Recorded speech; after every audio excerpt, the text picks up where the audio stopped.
Now, listen to me now. But bro, why do you think I wanted to squash things? Can I just say to you, I don't dispute that. I didn't want him to be hurt. I don't dispute that, but until you told me that just now, I wasn't even aware that you knew. I knew. Yes, I'm just telling you. Until 20 seconds I never ago, heard you. I didn't know that you know. Well, hold on a second. I am telling you.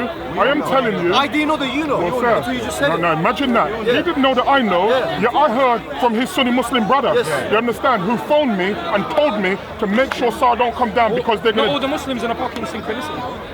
No, I accept that. Yeah, that goes without saying. But that's not the point that I'm making. But the point is, even though they're not in synchronicity, Saar heard that, he heard that, I heard that. He wasn't aware that I knew that he knew, and he wasn't aware that I knew.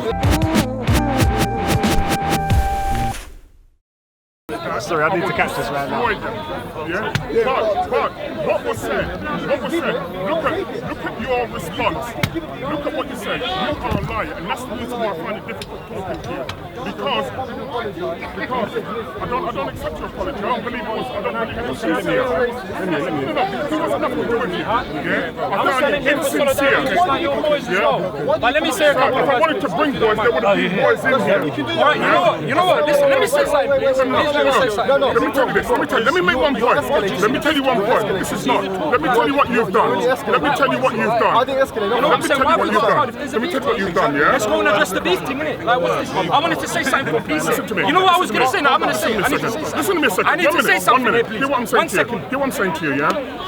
When you make, this is what I want to do, yeah, if you're a truthful person, because this could easily have all been sorted if truth was at the cornerstone of this.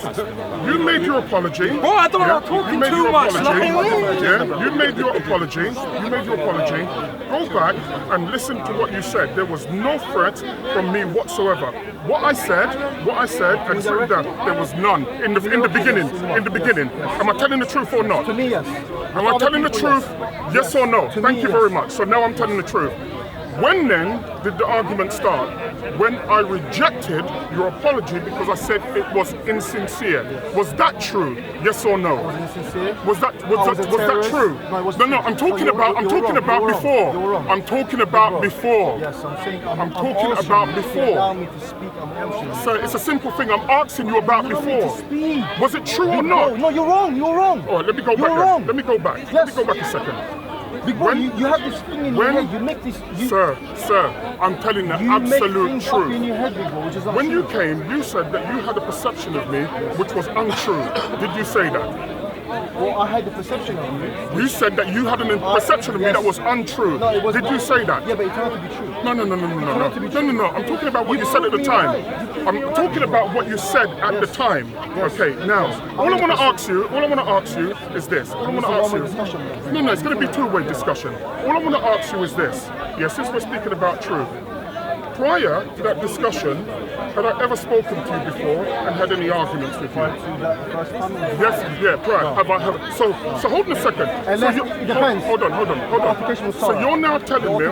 No, that wasn't because we'd never spoken. No, you said we'd never go spoken. do something, do something. Yeah? No, because you told the man that he's going to rip his head off. But why? No, but pardon? It doesn't matter why. It doesn't matter why. Big bro, I lost my temper. It doesn't matter why. Have you never lost your temper before? Yes, I have. You have? Yes, I have. So people say things when they're not losing Well, hold on a second. Because you see, when you say and I things... came to speak to him. I spoke on a level. When I found out Alex was his uncle, I calmed down.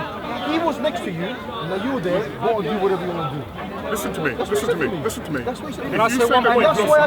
If you say that you've lost your temper, if you say that you've lost your temper, at that stage I hadn't lost my temper. You understand? No, hold the day. No. Because if you've got somebody standing up with you and somebody threatens to take their face off and to take their head off because they've said something that you don't like, bearing in mind that you knew, just like I knew, before you come through those gates, that this is Speaker's Corner. So I said that you have a right not to listen to somebody. Yeah, now, as I said to you, this is 3 or 4 acres that we're given. There are certain people in here. There are certain people in here. That's what happens. Come in. There are certain times when there are people in here that are speaking, you see me, I don't go up to them. You know why I don't go up to them? No, not because of that. Not because of that. No, not because of that. Because there's certain people that I don't want to listen to. So I don't go anywhere near You don't like to them. listen at all, Vijay. You don't like to listen. That's the problem. I'll be honest with you, bro. You don't like someone that answers you back, that you feel that you can't. You think that's true? Let me say one point. How many arguments have you seen me having here? Let me just say one last thing, yeah, before your brethren comes in. Let me just ask you one thing. Work this out for yourself. Have you watched me speak to Ali Dawa? Have you heard me speak to Shabir? You have, yeah? You've heard me speak to Hamza? Just to him one thing. I heard you speak. Yeah, hold a second. Hold a didn't hear them second. speak. Hold a second. That's the problem. The truth is that when I had the discussion with Ali Dawa, the discussion wasn't what you saw on the video. The discussion was the discussion that we had for about 40-50 minutes prior to that, where he made some points. The only reason we went on video was because he wanted to answer those points, because I refused to go on video, and then I said, all right, let's put it on the video. You understand? Which means that he had his point. I don't agree with him. Where was the arguments? The problem is this, is that you have a thing in your mind and you are racist. I think that most of the Muslims are racist. There you go. This is why I'm not amongst you lot. This is I why think that you lot are You're racist. wrong. You have a false perception Sir, of us. let me tell you this. You cannot tell me that my experience. No. I will shut up in a minute. Yeah, hold on. You've just made a statement. I'm telling you, you can't negate my experience. You can't negate my experience. If I say to you that most of the Muslims that I've come up against are racist, what you can say, in fact, no, I can't tell you what to say because you're a grown man. But let me tell you what most people would say is that your experience? And I'd say, yes, that's my experience. Then you can tell me what is your belief. Could you experience be wrong? No. You can't be wrong. No. Can I say something now, please? I mean, Let me say something. I want to put some perspective on this, please. But of course it is. Yes or no? So But of course it is. So you could be wrong. No, you can't, because what? isn't it? Listen to me. Have you, Listen. Mike, you know me. Have you ever Thank you felt very that I much. was being racist towards you? Have you ever felt I'm not speaking about that. Have you ever felt I was being racist towards you? Well, you're dealing with this situation. Honestly, no. I know, but Be listen, fair, be but fair, listen. be fair, be fair. Listen, Yeah? like me, you ain't got an issue. No, so, be fair. Have you me ever and you felt I was is being cool. racist towards you? Not I thought you was being racist towards me. It's got nothing to do with it. You're wrong. You're wrong. But what I can tell you, this is my experience. Yeah, and with the words, hold on a second. Like most men, you understand? I think that most proper men are vengeful. Yeah, most men are. I just said to you, most men are vengeful. Well, let me tell you this: whatever I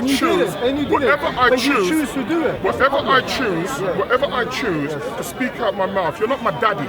You understand? I didn't elect you to police what comes out of my mouth. Whatever comes out of my mouth is my choice. But of course you do.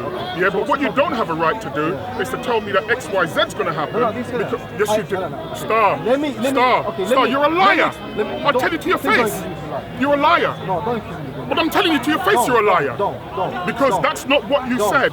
What you said. I said that if I hear that some. What do you mean, if you're here? You're my daddy. Let me finish. If you're here. Let me finish. I said, if I hear Sarah or someone insulting the company, I will be in their face. Yeah, that's not what you said. Now that can be interpreted the way you want. What you said. I didn't mean I was going to be violent towards you. That's exactly what you meant. Listen, let me tell you. You said you destroy us. Let me tell you this. And let me tell you. If you had any honesty in you, and you left Takia to one side, if you left it to one side,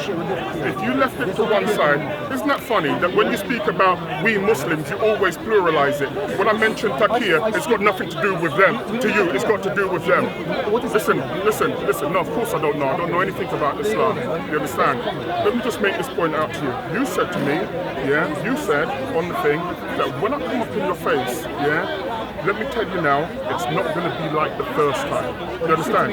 This is what you said, online. To me, that's a direct threat. You understand? So if it's a direct threat, I'm going to respond to that direct threat. Yeah? It's as simple as that. Isn't it funny that Muslims have the greatest book in the world and you're very clear in what you're saying, but everything now, you have to give the meaning. You're not listening to me. Would you like to hear what I meant by that? Yeah, let me hear what you meant by it. I simply meant, from the first time when I first came up to you, it was a bit harsh. Nevertheless, it was peaceful. It was not aggressive. There was no violence, no first nothing. It was just a bit kind of hard in your maybe a little bit harsh, but it was just normal discussion. But nothing more than that. When I said to Heat from who? You or me? You and me. Be truthful now. In the first instance, in the first instance, who was it from? Did you approach me? Yeah. Did you approach me? I came up with I said, let's go. Tell the truth. Tell the truth, and the conversation can carry on. Let me finish. Sir, was it Let me you? finish, please. Let me finish. What I meant by that is the next time I come up, if I hear it doesn't mean I'm going to come up to you and beat you up. I'd like to see you try. Big bro. That would be interesting. Yeah, I'd like to see that. You're strong. Yeah, I know that. I'd like to see I know that. You can fight. I know that. I'd like to see that. I never underestimate anyone. Never should you. But don't underestimate me. I don't underestimate anyone. I told you before. Nobody is Superman. Good. Yeah, tell you that Do already. not think that I think for a second that you can't handle this. I know you. No, it's got nothing to do with that. I don't want to talk about the fist. I want to talk about this. You don't want to bring it down to the fist. I want to bring it down to What you this. have to understand is that sometimes when you come across you antagonize Me and Sarah. Am I married to Sarah? Am I married to Sarah? What do you mean, me and Sarah? I defend Sarah. No. No. I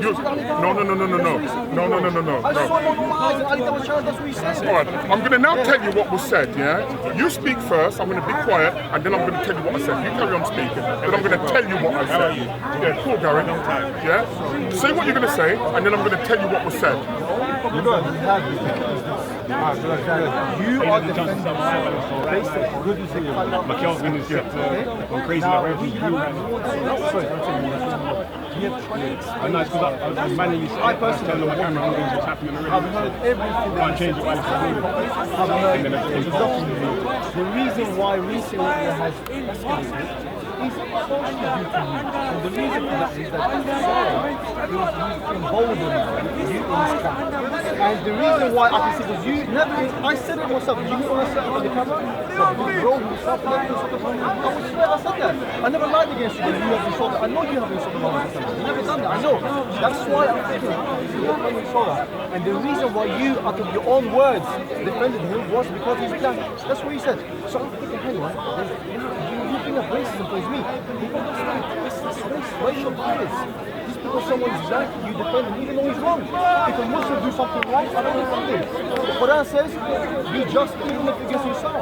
We are for justice, you should be just. If you say something wrong, you say no, freedom of speech. So I said, by whose standards are you following? Remember the last one I said to you? Whose standards are you following these guys? Is it your own subjective experience or is it the law of the land? If you say law of the land, no problem, I accept it. If the law says you can say X, Y, and Z. As long as it's not racially, defamation, or violence. But the problem is this, the same couple of decades ago, you can say the N-word, clearly. That's why the law changed, because brothers like yourself, your forefathers fought for their rights. Yes or no? Your forefathers fought for your right. So today, if I say the N-word, I could be arrested, rightfully so. So we Muslims have to start from somewhere. We have to start from somewhere to get those rights. And if we don't say to you, what do you respect? Please don't say these things about Muhammad. You yourself, there's a debate. You try to make Muhammad seen as a suicidal person, and he was suicidal. Yes? That's your view. It's not my view, it's the view of Bukhari. That's not Bukhari. Yeah. So we come at it. Well, I knew you was going to say that. Right, if you finish your point, So last thing. So the thing is, be just. You're a man, you're old man, I respect you, you're wise. So we've been through a lot, I know you've seen things in life. You should be wise enough to at least keep things down. right, let me just say this to you. Right, now that you've made your point, I'm going to make my point. Since I've come down here, I've not had an argument or a fight with anybody. Since I've come down here, I've not one time threatened anybody or got involved in any physical confrontation with anybody. I said, I made clear, she don't know who I am, I know who I am. I've made clear there's a reason why I come down here and I only come with 1 or 2 people. Yeah, because of who I am, and because of who I know. And if I come down with a lot of people, they're going to say, oh, look at him because he's big and he knows blah, blah, blah. So I deliberately do not come down here with people. You made a point, you said that I defended Sarah because he was black.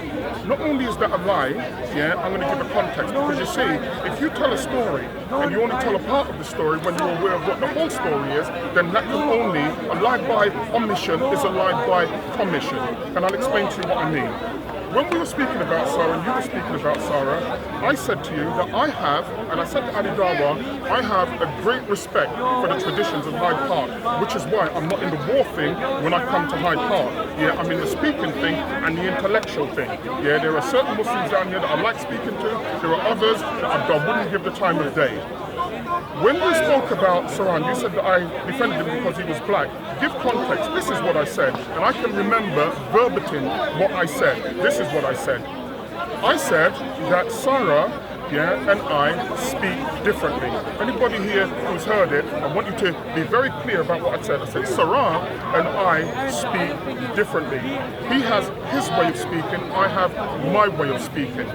When Ali Dawa said to me, and I'll quote him word for word, he said, "Big bro, but you don't speak like that." And I said, the reason I don't speak like that, this is word for word now, is because that doesn't work for me. If I'm going to be speaking to somebody, it's because I want something back from them in terms of debate. And I understand that if I use particular words that will push people back from me in the first instance, then I won't get anything back. I said, would I use those words? No, I wouldn't. But I recognize that Sarah is a grown man, and this is Hyde Park, and this is free speech. If I do not agree with Sarah, you understand, then I won't stand up and listen to him. This is the point I was making. When the colour thing was brought up, this is how it was brought up. I said that Sarah's parents and my parents come from the same place. There is a shared experience in terms of what our parents have gone through, of what my brothers, my proper blood brothers have gone through, what my family has gone through. Based on those shared experiences, this is what I said, I am not prepared to throw Sarah under the bus because he may have said something that other people may have disliked. And then this is what I said. This is what I said, word for word. I said, don't you believe, this is what I said, because you're mentioning the black and I'm going to give you context. I said, don't you believe that if our brother speaks out what we may consider out of line, don't you think that we would go and have a conversation with our brother? Then little fat Muslim brother, black brother said, no, we don't believe it. I said, well, I don't care what you believe. You understand? Because either what I'm saying is true or it's not. I said, don't you think that we would go and have a conversation with our brother, bearing in mind that this is Speaker's Corner and this is not Fighter's Corner. That's the context. So when I said that I support Sarah, I said that we as a people have shared experiences. You understand? It's like, for example, if you come from Syria, and you and your brothers in Syria are fighting against, for example, Assad's forces, and you both now end up in London, and you go somewhere and there is a problem. Do you then turn your back on your brother because he said something that somehow somebody else may not dislike? No. What you do, you say to him, as I said, in private, where there's a conversation, boy, I'm not certain that that's kind of productive. This is what I said. So when I mentioned the black brother thing, it was in that context that I said it. So you see how it's different. If you just come up and say, I'm going to defend him because he's black, do you understand? That is not the case. I said to you that we as a people have a shared experience. Just like there are black people now who are Muslims, you understand that they will say that they have a shared experience with other Muslims. Does that mean you agree with every Muslim that you see? Of course you don't. Do you understand? And so similarly, in my position, you understand, I'm saying that as far as I'm concerned, it could be anybody. It could be Muslim. I don't care whether it's Shia, whether it's Sunni, whether it's Hanafi, I don't care, whatever it is. If they have a point at the park that they wish to make, and you don't like it, then turn around and leave them. Because I mentioned to Ali Dawa that we've been here for, not we, but like collectively, Hyde Park has been here 150 years and has seen many esteemed speakers. And everybody here should have a respect for Hyde Park. It doesn't mean, and by the way, very quickly, the God that you say you worship, I don't believe he's as capricious as some of his followers. You understand? That he would be so hurt. You understand? That people say X, Y, Z. I just genuinely don't believe that. You understand? I told you, I don't believe in the weight of this. I told you I believe in the weight of a superior argument. You came up to me the first time, just give me one more minute. You came up to me, let me just go on with that race stuff. You came up to me and you said to me that I'm a black supremacist. And I thought, I don't know where you get your information from, because I've made clear, I don't believe in black supremacy, and I don't believe in white supremacy. The only supremacy I believe in, and I said this to you, I believe in the supremacy, of a cogent argument. Meaning, I don't care what color you are. If you have a great argument, you understand, then I support you. You understand? That's got nothing to do with color. That's got to do with the supremacy of what I believe is a cogent argument. So the black thing that you mentioned, whilst it was partly true, it was not fully true. You understand? You should take that back. So you said that you don't defend him because he's a black brother, but because you shared ancestry, right? No. Experience. I said. Experiences. Yeah, but it's not just experiences. No, because I've already made clear. I've already made clear that I said on camera, and if you notice what I said, I looked at the camera and I said that I am not a hypocrite. You understand? And I will not say that I support something, you understand, just for the hell of it. You understand? And I said that we speak to our brother, privately. This is what we do. However, if you're going to take that to mean, just give me 10 seconds, please. If you're going to take that to mean that, okay, he said that, you understand, and because he has his opinion now, there are going to be people who want to harm him, and I'm going to stand up there and allow that to happen. I can't allow that to happen. And that doesn't mean that I'm in support of what he says. I'm in support of the idea of free speech. I and everyone here, we don't want harm anyone. We don't want beef. That's not how it came over. We don't want beef with no one. That's not how it came over. Regardless of what you think of me, I'm not someone that goes around bullying people. I don't. But the reality is with me, is that if you punch someone, eventually you punch back. The problem is, you say you're for free speech. I am for free speech. Would you defend Sarah if what he said was against the law? Would you defend her? Look, let me just say this to you. I'm going to answer it. It's a very simple question. I've made clear, well, I'm going to answer it for you. The point I'm getting 5 seconds it will take me to answer. Where the law is concerned, the law reigns supreme, whether you like it or not. And I'm a supporter of the law. I hope that answers your question. Well, I'm just saying to you, I'm a supporter of the law. And the thing is this, the law says, technically what Sarah is saying is not against the law. Legally. It's not against the law. You can slander the doctor as much as you like, nothing will happen. But the thing is this. Do you know what slander is? No, but I'm saying like defame or whatever you want to call it. Okay. The thing is this. You can't slander someone who's dead. I know. Okay. Defamation. Defamation The is thing is this, as Muslims, if we want to bring a change in this country, where we are included in certain laws, like anti-Semitism laws, defamation laws, should we not stop somewhere? Should we not draw the line somewhere? Unless we do that, nothing will change. So this is part of our struggle. Yeah, but nobody's disputing that. But that's an argument for Parliament. Yeah, that's an argument for Parliament. No. That's not how it works. That's not how it works. How it works is, brother. Hold on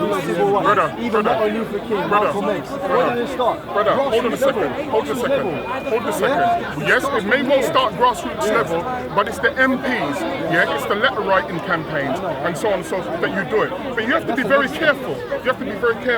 Because you see, there's many Muslims now who take the position that even if you quote, I can stand here for the next 2 hours and only quote the Quran and Hadith. I'm not a Hafiz, you understand, but my memory is not the worst in the world. And I can quote Hadith, you understand, and I can quote the Quran. And how I can put these words will show Muhammad alayhi salam in a light which is not brilliant. How then do you as a Muslim? You would have committed suicide. But when you say, I believe that he was a pedophile, what's your evidence? You don't have evidence. Even by today's standards, you would not. Even by today's standards. Come on, man, don't say that. Don't say that. Don't say that. Brother, let me just say to you. You see the difference is? You see the difference? 1 second, Hamid, because that's a really serious point that you've just made. Do you know one thing? Even when I was amongst the Muslim Ummah, I knew how to answer that question. You understand? I knew it because it's a simply answered question. And let me tell you what you do, which you don't understand what you do. What you do, you and some of the other brothers who are with you, in the way in which you answer that question and the way in which you react to that question. What you do, you bring, without knowing it, the Muslim Ummah into disrepute, because it means, that, my own man was in the army. Let me just tell you this very quickly. And my own man always used to say to me, he said, anytime you take in flak, you understand? He said it means you're over the target. You understand? And the reason why I put that is because this is a sensitive thing for some Muslims who don't know how to answer the question. You understand? And if your only argument is that Muhammad alayhi salam is going to be slandered because you mentioned that he married and slept with a 9-year-old girl, and your only argument is if anybody says that, that's defamation or we're going to fight them, I'm telling you, you're on the wrong path. We hear every week. Every week we hear. If you hear that every week, why the concentration on Sarah? Because Sarah, there's a context there. You know very well. Do you tell me? That with Sarah, there's a history behind it. What history is that? There's a history that between Sarah, with Sarah, Come on, but I'd like to hear from Tahid in a minute, because I listened to a video where Tahid said that he deliberately did what he did. You understand? If I'm lying, you can tell me that I'm lying. I still wanted to say a couple of points. We hear this argument every week. We don't react. Normally I just ignore it, I walk away, just like you say. With Sarah, it's not personal, sorry. You understand? So it's not just to do with that, there's other things behind it. I hope you understand. Like what? I hope you understand. For example, that he makes a lot of insults, apart from that, he gets very personal. Be specific. Like how? Just tell me how. He makes threats, he will come down, Muhammad at the time.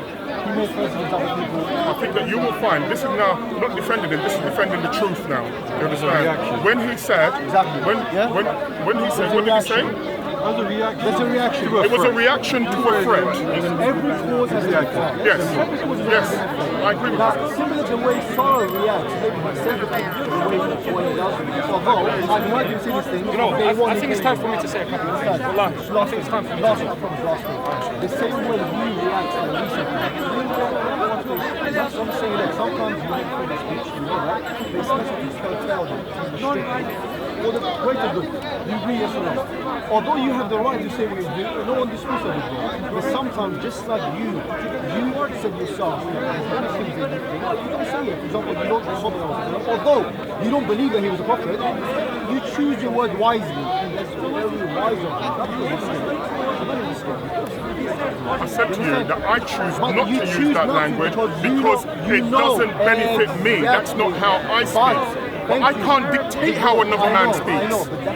But what I do have a choice to do, once he starts speaking like that, if he starts speaking and if somebody is deliberately rude to me, you understand, I will turn my back and I will walk away from him. If they then put their hand on me, then that's different. But there have been many times here, when people have spoke, and what have I done? You've watched the video. I walk away every single time. There is not one time.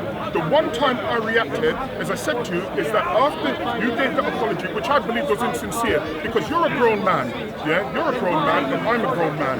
And if I felt that there was a problem, just like with Hussein, Hussein perceived that there was a problem, I didn't even know what he was speaking about. And I said to Hussein, let's go over. We went over.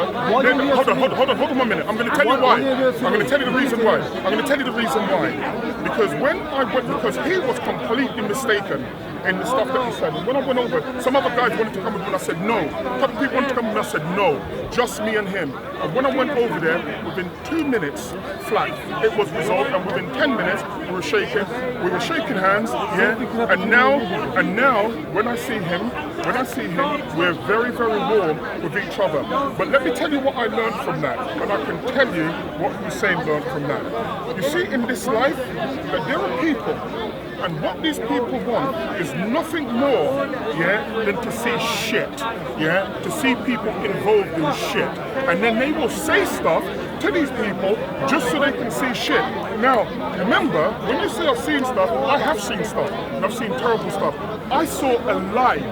Let me tell you this, a lie that had taken place was a wicked lie. And I saw somebody lose their life over a lie.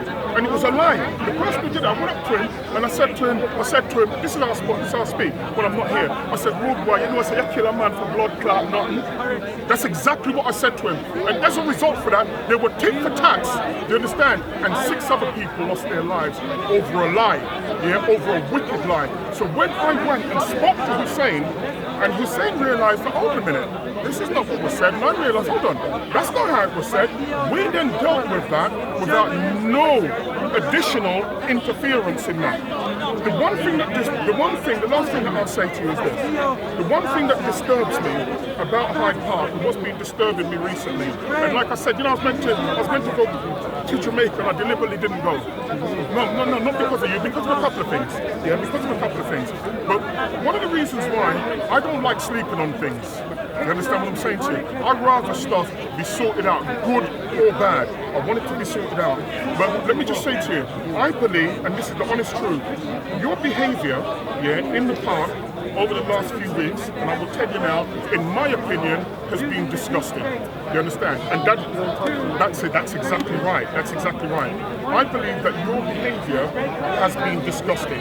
Does that mean you're a disgusting person? I don't know. I don't know you well enough to make that judgment. You understand? I'm only going by what your behaviour is. If your job is to give dawah, I can tell you now that it's backfired. Yeah, it's backfired in a terrible way. You understand? Now, I've also made clear that if I come to Hyde Park, I want the best speakers. I want the best speakers down here. Yeah, I really do. You understand? I want the guys who speak the best, who come over the best. I don't care whether they're Muslim, whether they're atheist, because that's what I enjoy. You understand? This is Hyde Park. So I told you last time, nobody is going to get me to act up in front of the cameras. No one's going to get me to fight in front of the cameras so it can be talked and spliced up online. Why did you take it that way? But because I've seen you do that. I've seen, sir, it's my opinion that you was. It's my opinion that you was. I'll be honest with you. Yeah, and you're allowed that point. I'm the kind of guy, if you check me on the level, you have nothing to do with me. I'm looking at whatever you want. If you want to make peace, we make peace. If you want to go fight, we can go fight. I'm that kind of guy, honestly. Whatever you want, we can do it. I really didn't want to try to act up with you. Well, can I just say I to wasn't you, going to be you can act up. say that? I only want to try to reason for you. You reason with somebody by calling them an Uncle Tom. You reason with somebody by telling them that you're no. This was before. This was before. Which incident are you talking about? Sir. I can't Can I just say to you? Calm down one second. Calm down one second. Calm down one second. When I was standing up over there speaking to Hamza, you understand, this is the stuff that you were saying. You understand that? I've actually got it on video. Sir, I have that on video, you saying that way before this happened. Yeah, with the Uncle Tom and you're blacker than me. Yeah. No, but I'm not talking about the part. You just said that you hadn't said it. You said that I said it after stuff online. You understand the point I'm making? You just said that you didn't say. Hang on. Were you offended by the Pardon? Were you offended by the No, well, let me just say to you. Were you offended by Me personally, you said I'm not sincere, I'm a liar. you asked me the question. Do you want the answer? I mean, what do you want from me? You asked me the question. Do you want the answer? If I say I'm sorry, You asked me the question. Do you want the answer? Me personally, no. But I know that there are other black people that would have been deeply offended. Well, it doesn't matter if many were. There were many who were. Sir, can I just say to you, on the lead, do you know on the lead up to the Second World War? Let me just tell you this. There were many Jews that supported the Third Reich. You understand? And after Kristallnacht in 1938, it caused them great many of them to reassess. So it doesn't matter that everybody agrees or everybody disagrees. The point is that there are many people. hence why I apologize. And You still claim I was racist. because of how it came over. It's called an opinion. Do you get that? It's an opinion. You're allowed your opinion. Yeah. Who says it's got to be nice? No, and you have a right to say that. You have a right to say that. But I'm saying that I don't have to accept it. You think I'm going to have a good approach by you? I'm man enough to apologize. Sir. And you still go on and on and on and on. You misunderstand something. I'm a savage, I'm a terrorist. You misunderstand Do you something. think you're escalating or de-escalating? Sir, let me just say this then. If you misunderstand, I'm misunderstanding. you misunderstand. Then we might do. But let me tell you what you misunderstand. You misunderstand that somehow I care what you think. You understand? Because generally speaking, I don't. The reason why? No. I told you, my only concern was what I saw as the perceived threat. Yeah, that was it. Pardon? It goes both ways. It goes both ways, big bro. Do you know it's difficult to have a conversation with someone who's not truthful? Here's the thing, you still go on, you're adamant that I'm not being truthful. Big bro, I came out on camera, I apologize to you. You cannot look into my heart and say I'm lying. I said You to can't you, do that. I said to you, Who are you? Are you God? You can't see my heart. If a man comes up and I'm not scared of you, I'm not scared of no one but Allah. Everybody If likes to I tell people they're not apologize scared to of you, people. take my word for it, yeah, big bro. all I'm saying to you I'm is, not, why should I lie? all I'm saying Why? to you is, Why all I'm should I saying lie? to you is, Why should I as I lie? said to you, you're a grown man, Yes. yeah, and I'm a grown man. Exactly. If I had a problem with What's you, in my benefit line? if I had a problem, well, you lied to me because your thing is to spread Islam and to show it in the best way possible. Do you understand? That's partially true. You know why? Because I admitted I was wrong the way. We then dealt with that without no additional interference in that. The last thing that I'll say to you is this. The one thing that disturbs me about Hyde Park and what's been disturbing me recently, and like I said, you know, I was meant to go to Jamaica and I deliberately didn't go. No, not because of you, because of a couple of things. Yeah, because of a couple of things. But one of the reasons why I don't like sleeping on things, you understand what I'm saying to you? I'd rather stuff be sorted out, good or bad. I want it to be sorted out. But let me just say to you, I believe, and this is the honest truth, your behaviour, in the park over the last few weeks, and I will tell you now, in my opinion, has been disgusting. You understand? And that's it. That's exactly right. That's exactly right. I believe that your behaviour has been disgusting. Does that mean you're a disgusting person? I don't know. I don't know you well enough to make that judgment. You understand? I'm only going by what your behaviour is. If your job is to give dawah, I can tell you now that it's backfired. Yeah, it's backfired in a terrible way. You understand? Now, I've also made clear that if I come to Hyde Park, I want the best speakers. I want the best speakers down here. Yeah, I really do. You understand? I want the guys who speak the best, who come over the best. I don't care whether they're Muslim, whether they're atheist, because that's what I enjoy. You understand? This is Hyde Park. So I told you last time, nobody is going to get me to act up in front of the cameras. No one's going to get me to fight in front of the cameras so it can be talked and spliced up online. Why did you take it that way? But because I've seen you do that. I've seen, sir, it's my opinion that you was. It's my opinion that you was. I'll be honest with you. Yeah, and you're allowed that point. I'm the kind of guy, if you check me on the level, you have nothing to think about. I'm looking at whatever you want. If you want to make peace, we make peace. If you want to go fight, we go fight. I'm that kind of guy, honestly. Whatever you want, we can do it. I really didn't want to try to act up with you. Well, can I just say I to you, wasn't trying to you be can act up. say that. I only want to try to reason for you. You reason with somebody by calling them an Uncle Tom. You reason with somebody by telling them that you're no. This was before. This was before. Which incident are you talking about? Sir. I can't Can I just say to you? Calm down one second. Calm down one second. Why do you assume that I'm about Hamza? Calm down 1 second. When I was standing up over there speaking to Hamza, you understand, this is the stuff that you were saying. You understand that? I've actually got that on video. Sir, I have that on video, you saying that way before this happened. Yeah, with the Uncle Tom and you're blacker than me. Yeah. No, but I'm not talking about the wife. You just said that you hadn't said it. You said that I said it after stuff online. You understand the point I'm making? You just said that you didn't say it. Now you're saying you didn't say it. Were you offended by the Pardon? Were you offended by it? No, well, let me just say to you. Let me just say to No, you. please, were you offended by it? Me personally, That's why I made an apology to you. me personally, me personally. But you said I'm not sincere, I'm a You liar. asked me the question. Do you want the So, answer? I mean, what do you want from me? You asked me the question. Do you want the answer? If I say I'm sorry, You asked me the question. Do you want the answer?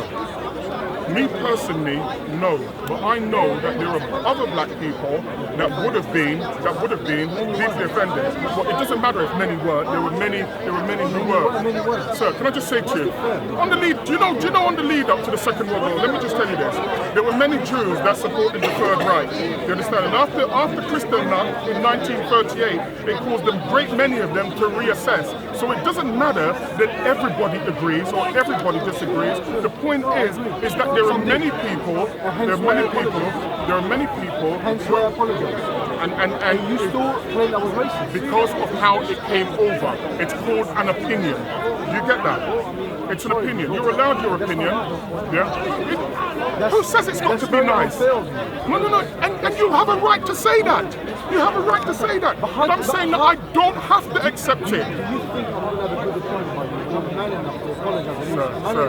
And you still go on and on and on and on. You I'm misunderstand racist, something. I'm a savage, I'm a terrorist. You misunderstand I mean, something. Do you think you're escaping or de-escaping? Sir, let me just say this then. You misunderstand. I'm misunderstanding. You misunderstand. Oh, then we might do. But let me tell you what you misunderstand. You misunderstand that somehow I care what you think. You understand? Because generally speaking, I don't. The reason why? No. I told you, my only concern was what I saw as the perceived threat. Yeah, that was it. Pardon? It goes both ways. It goes both ways, big bro. Do you know it's difficult It to have a goes both conversation ways. with someone who's not truthful? Here's the thing, you still go on your argument that I'm not being truthful. Big bro, I Sir. came out on camera, I apologize to you. You cannot look into my heart and say I'm lying. I said You can't to you, do that. I said to you, Who are you? Are you God? You can't see my heart. If a man comes up and I'm not scared of you, I'm not scared of no one but Allah. Everybody If likes to I tell people they're not apologize scared to of you, people. take my word for it, yeah, big bro. all I'm saying to you I'm is, not, why should I lie? all I'm saying Why? to you is, Why all I'm should I saying lie? to you is, Why should I as I lie? said to you, you're a grown man, Yes. yeah, and I'm a grown man. Exactly. If I had a problem with What's you, in my benefit line? if I had a problem, well, you lied to me because your thing is to spread Islam and to show it in the best way possible. Do you understand? That's partially true. You know why? Because I admitted I was wrong the way I did it. No, I'm just telling At you. least I might have to admit So that. now I am right. Yeah, no, listen. I admitted I was wrong. I had a part to play in the whole conflict that happened. I admitted that, yes. And you still go on and say I'm not being sincere. I said How to you. more sincere can I get? I'm saying, yes, you're right, big bro. Yes, Right, you're right, let me make You're one right. last point. I was Yeah, partially it is circular. Let me just make one last point. Okay. Now you How said much that. more sincere can I get? Now you Move said that. forward. Yeah. Now you said that. Now you said that. Yeah. I appreciate that, and I appreciate. No. I'm telling you how it came over. I said it to you I'm first. telling you how it came over. I said. Now you've said that. Now you've said that publicly. You understand? Now you've said. No. But I'm telling you how it came over. Yeah. How it came over. I did because do you know? Do you know what? Let me just say one more thing, because let me just get it off my chest. And I have to go back again. I really apologize. When you go back to there, go back online, please, just for me. And after your apology, when I said I'm not going to accept it, look at my words and see where there were any accusatorial words. There were none. The only accusatorial words which did come, and I admit that they came, was after you made what I perceived was a threat. Yeah, and then I said, hold on a minute, then I said, anybody who threatens me, put their hands on me, I will destroy them utterly. That's exactly what I said. So if you're now telling me that you didn't mean it, you understand, and now I'm standing next to you face to face, yeah, as grown men, then I'll accept what you say. Yeah, but for me, in future, if I have a problem, yeah, it doesn't mean that you've got to be the same. Yeah, if I have a problem with somebody and I'm a grown man, you know the first thing I'm going to do as a grown man? I'm going to seek them out, find their number, yeah, and say to them, brother, I'm going to say, brother, we need to talk. You understand what I'm saying to you? Before this goes too far. But one of the things that I hate. Did you say we're both emotional people? I am completely emotional sometimes. Yeah? Sometimes. Yeah? Sometimes. But let me tell you what you've never seen. You've never seen me go bananas in here. You understand? Anything that you have seen has been in reaction to someone else. And do you know what's still not being resolved? You know what's still not being resolved? Is the Sarah situation has still not being resolved. Because let me tell you what I know, and I'm going to say this, and I'm going to tell you what concerned me. I did put something up. I've taken everything down, and there's a reason I've taken everything down. I said that I know, as a statement of fact, about 3 weeks ago, I know as a statement of fact, yeah, which means there is no argument whatsoever, that there was a plan, yeah, to stab Sarah, yeah, but hold on a second, but you know, yeah, I know you say you had nothing to do with it, yeah, hold on, no, let me just play so you understand what I'm saying. You don't, let me just finish, let me finish, because you don't understand what I'm saying. Let me finish. Listen, I said, I know you're going to say you had nothing to do with it, but that's not the point that I'm making. I'm saying that when an atmosphere, yeah, is created, an atmosphere, even though you've directly got nothing to do with it, yeah, even when you've got nothing to do with it, I received a telephone call from a Sunni Muslim brother telling me to tell Sarah, yeah, not to come to the park. It's a brother who comes to the park. And he said, and I said, why is that? He said, because he has heard that they plan to stab him up when he leaves the park. That's why I want things to be escalated. Honestly, I felt that you're not helping. I felt that you're not helping me. Brother, I am totally helping. You could have made, honestly, before you could have made things easy for me. When I made the apology to you, honestly, you could have squashed it by just. I'm not saying you had to accept it, but the way you replied wasn't nice with me, honestly. Saying that I'm a liar, I'm a hypocrite, I'm this, I'm that. Honestly, I want things to calm down. We've moved on from that. Wasn't the lie. I have no reason to lie. I mean, let me address this. I might as well. And I'll firstly one thing. This is the first time I'm speaking to you. I don't know what you've got to do with it, but like if you want to say well, you something. actually addressed me here and now. No, can I just say to you, that's a bit unfair, because what was said was the thing regarding Sarah, and I said that I watched your video whereby you said you deliberately did what you did. Was that true or not? Let's address it. Was it true? Let's address it properly. I've been waiting under the sun like you to speak. Can I first say, yeah, everyone that's you yourself, yeah, I can see you lot are not cowards. You lot know that, you lot are not cowards. Well, I respect everybody. I don't care, they could be 2 foot tall, I respect them. Now Hamid has looked you in your eye as well, and he said to you, you're not a coward. Yes? Now you're looking at me in my eye, and you're looking at Hamid in our eye. We don't go around bullying people, even though people are saying that kind of stuff online. We're not cowards as well, you can see that case, or not. That's your prerogative, yeah? But we've not come with any threatening talk to you. Now can I just say, that for me, when I'm seeing this, I know, but we addressed it. Innit? He spoke to you, he addressed it with you, he apologised, clarification, that's all right, let's move on. Yeah, let's move on. All right, look. What I see when I see you not talking, and us standing there, it's like a bunch of lions fighting over a rabbit. And I'm sorry to, actually, I'm not sorry to say this. Who is? Sarah, yeah, without me taking it personally, this isn't personal, it's context now. Why you lot dislike this brother so much? Let me speak.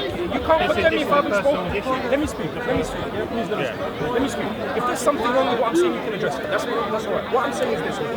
There's a man who has riled up all of this together, yet it's everyone else around him talking about it. Where is he?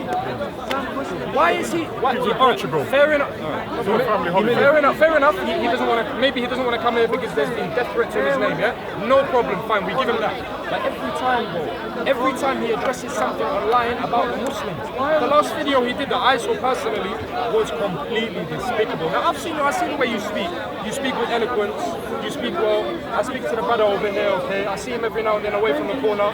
It's never anything other than hi, hello, how are you? Bye. That's it. Right? Cool. True.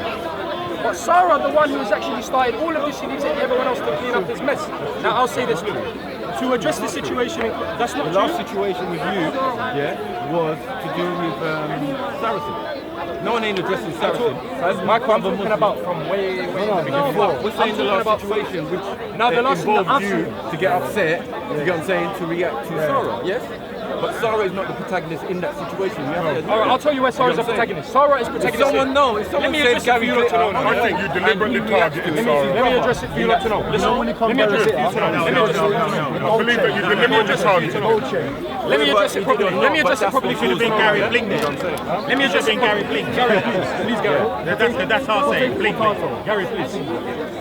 Sarah, and this is for you to know, yeah? Since you've got Sarah's corner, no problem, yeah? And I've heard everything you've had to say. I said that I'm on the side of truth. So the side of truth. And you I'm believe on the that side Sarah's of been free the one that's speech. had injustice done to him, yes? No, I didn't say that. Do you believe that I've done injustice to Sarah? I said that your behaviour, yeah, because let me tell you, let me tell you how my mind works, Yeah, go for it, please. Once I can accept, Hamid saying what he said to me, and he sought to clarify that, that's fine. Let me tell you the problem I have with yourself is that you actually clarified it on video yourself. So I'm going by your words. You said that you deliberately, said what you said because you wanted a What did I say? confrontation. What did I say? I said. You said that you wanted a confrontation, with Sarah. You said you deliberately did that. So if I'm telling the truth, please tell me what I'm saying is not true. You did say that. So why would you say that? Why would you do that? Now, thank you. Now let's address it. I was speaking, I've said this 10 times, but cool to yourself, no problem. I was speaking to a guy, he's leaving. He's a very timid guy. And he's leaving to go back to Oxford. Yeah, he's going back to Oxford. And he's given the last few words. Sarah comes up behind, and he goes, he's mocking him, this, that, and I can't stop. And I've turned to Sarah, and he's got the other guy with him, what's his name? That other Asian dude. What's his face? Answer. So I've turned to Answer first, and I've said, bro, please, if you don't mind, I've spoken to you before, and it's been quizzing, like, all right, cool. As soon as I turn around, the second I turn around, and cameras carry on going, they both start sniggering together. And then I said to Sarah, because now my man's not listening. All right, I said to Sarah, Sarah, listen, this is my words, and I quote, this is the first time I'm addressing you personally, and it's on these kind of terms. Please, do you mind if I continue without any of this aggro in the background? And he goes, oh, do your thing. I was like, thank you. I turn around, as soon as I did that, he starts sniggering again. I turned to him, I said, listen, you're a big man, stop. You're a big man, know yourself, innit? Like, this is the first time, and you're trying to aggro a situation up in it. You're trying to aggie here, innit? So I turn around, I start talking, and he carries on in the background. Yeah, I said, listen, you're making me feel like I'm gonna lash out. You know what I mean? This is what I said, something along these lines. I did say this, and I'm saying it again on the camera. Yes, I said this. How I will lash out. You cannot take it to say I meant physically, but you cannot take it to say I went. Sorry. Carry on. That's kind of rude. No, it's not. Carry on. I'm listening to you. That's very rude. You say you appreciate good manners. Different culture. Don't worry. Different culture. I'm listening to It you. always goes back to the culture thing. We're two men talking. Yeah, go on. That's rude. There are forms of I'm not your son. What do you mean it's rude? I mean, that's your opinion. I just said to you that it's something urgent. Yeah, so carry on. At least say sorry, Mohammed, give me a second. Right? No problem. No problem. Innit? We're here to clarify things, right? We're here to clarify things. So, that's how that Sarah thing started. And then, as you said, radio silence, radio silence. The next time I come to the park, I seen him, he seen me. Radio silence? This is Sarah's words, not mine. It means that we didn't speak. This is Sarah's words. So, for a couple of months, we didn't talk. Yeah? Then all of a sudden, a video goes up on Titans TV. Sarah, Callum is addressing me firstly, saying, oh yeah, there was a Mohammed from Guidance Avenue had to stop something from one of his brothers, and it was a racial spell or something like this, and Mohammed from Guidance Avenue had to get involved to break it up. First thing. All right, cool. All right, Callum, fair enough. He said, all right, Mohammed was a peacemaker. No problem. However, it was on his channel. And then Sarah said, oh, actually, about that Mohammed from Guidance Avenue, be careful with him. He was frothing from the mouth. He's a savage, and he's a loose cannon, or this is that. Who's he talking about? About me. Now, for the past 2 months, actually, before this, after that incident happened over there, I've just mentioned to you, every single one of my videos, I had to block Sarah, because every single one of my videos, he copied and pasted, be careful with Mohammed from Guidance Avenue, he's a loose cannon, he's a savage, and he's frothing from the mouth. He's insincere, he's disingenuous, and I just blocked him. I didn't reply to nothing, I just blocked him. When I'd seen him in the park that 2 months, I never said nothing, never addressed nothing. And then he went and did this video, so I went up to Callum. And I said to Callum this, I said, listen, firstly, why did you put this video up? What's your stance in the park? He said, I am general, I oppose the general stance. I said, is Sarah your boy? Just 1 moment, please, sir. No problem.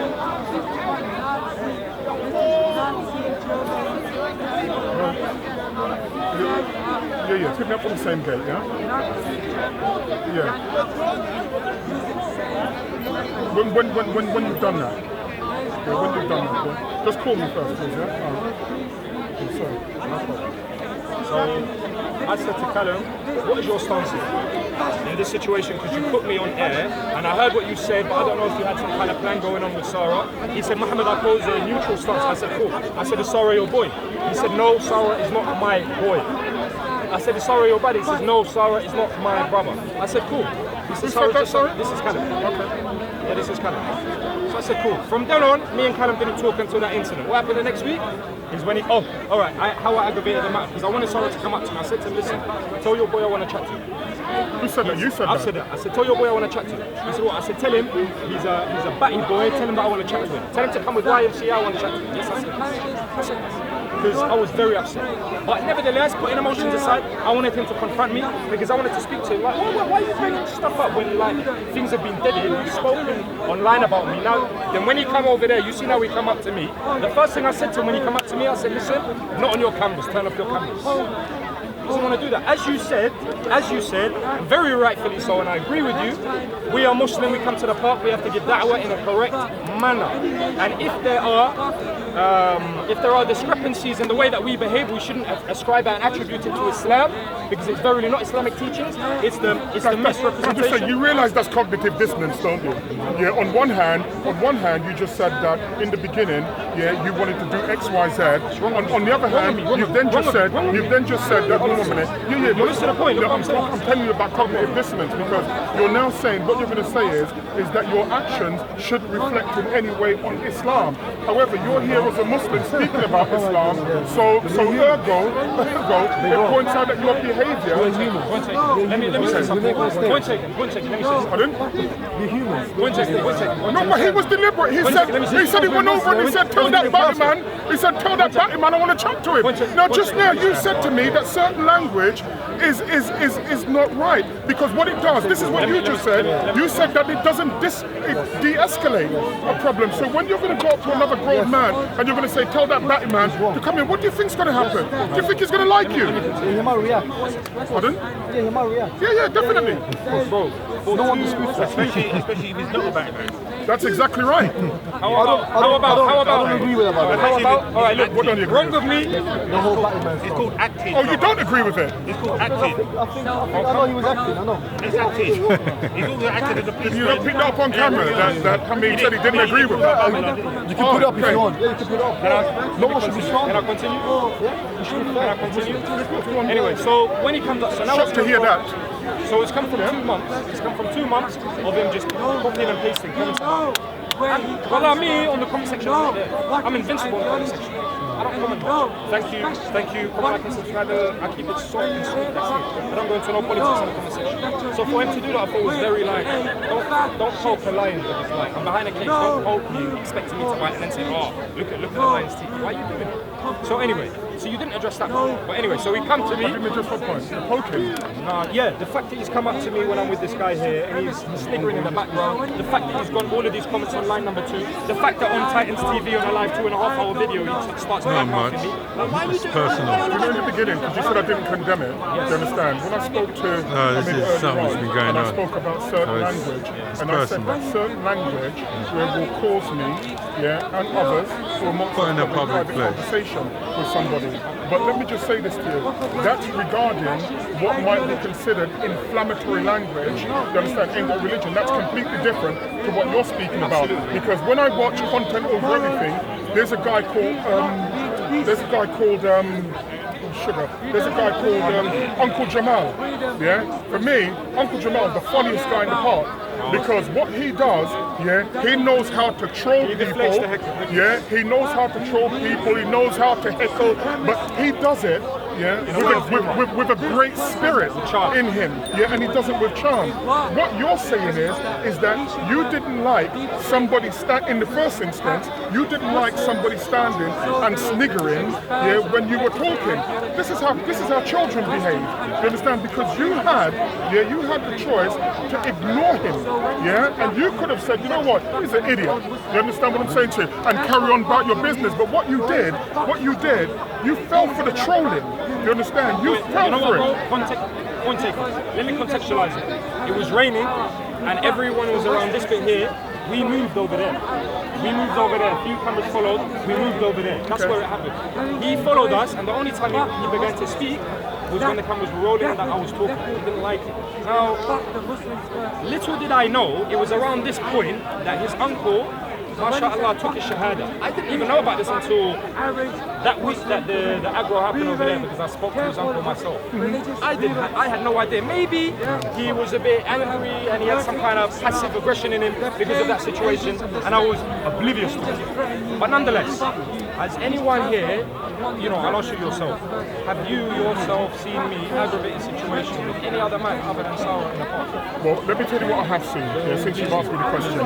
I've seen you mock people, when they're speaking. No, I'm just telling you. You've asked me the question, yeah. I've seen you. You mock me as well. You're just over here. He mocks me all the time. You understand? Mocking people. But let me tell you what I call that, I call that heckling, which people are fully entitled to do. Now, when, and see if I can now have Hamid as a witness. When I was speaking over there with Hamid, when I was speaking with Hamza, Hamid came over with another guy, you understand? And they were yapping in the background, and they were talking in the background. Ask him if at any time I turned around and faced him. Because you know what? I didn't. And within about 5 minutes, they gave up and they went. Because what they were doing, they were heckling and they were mocking.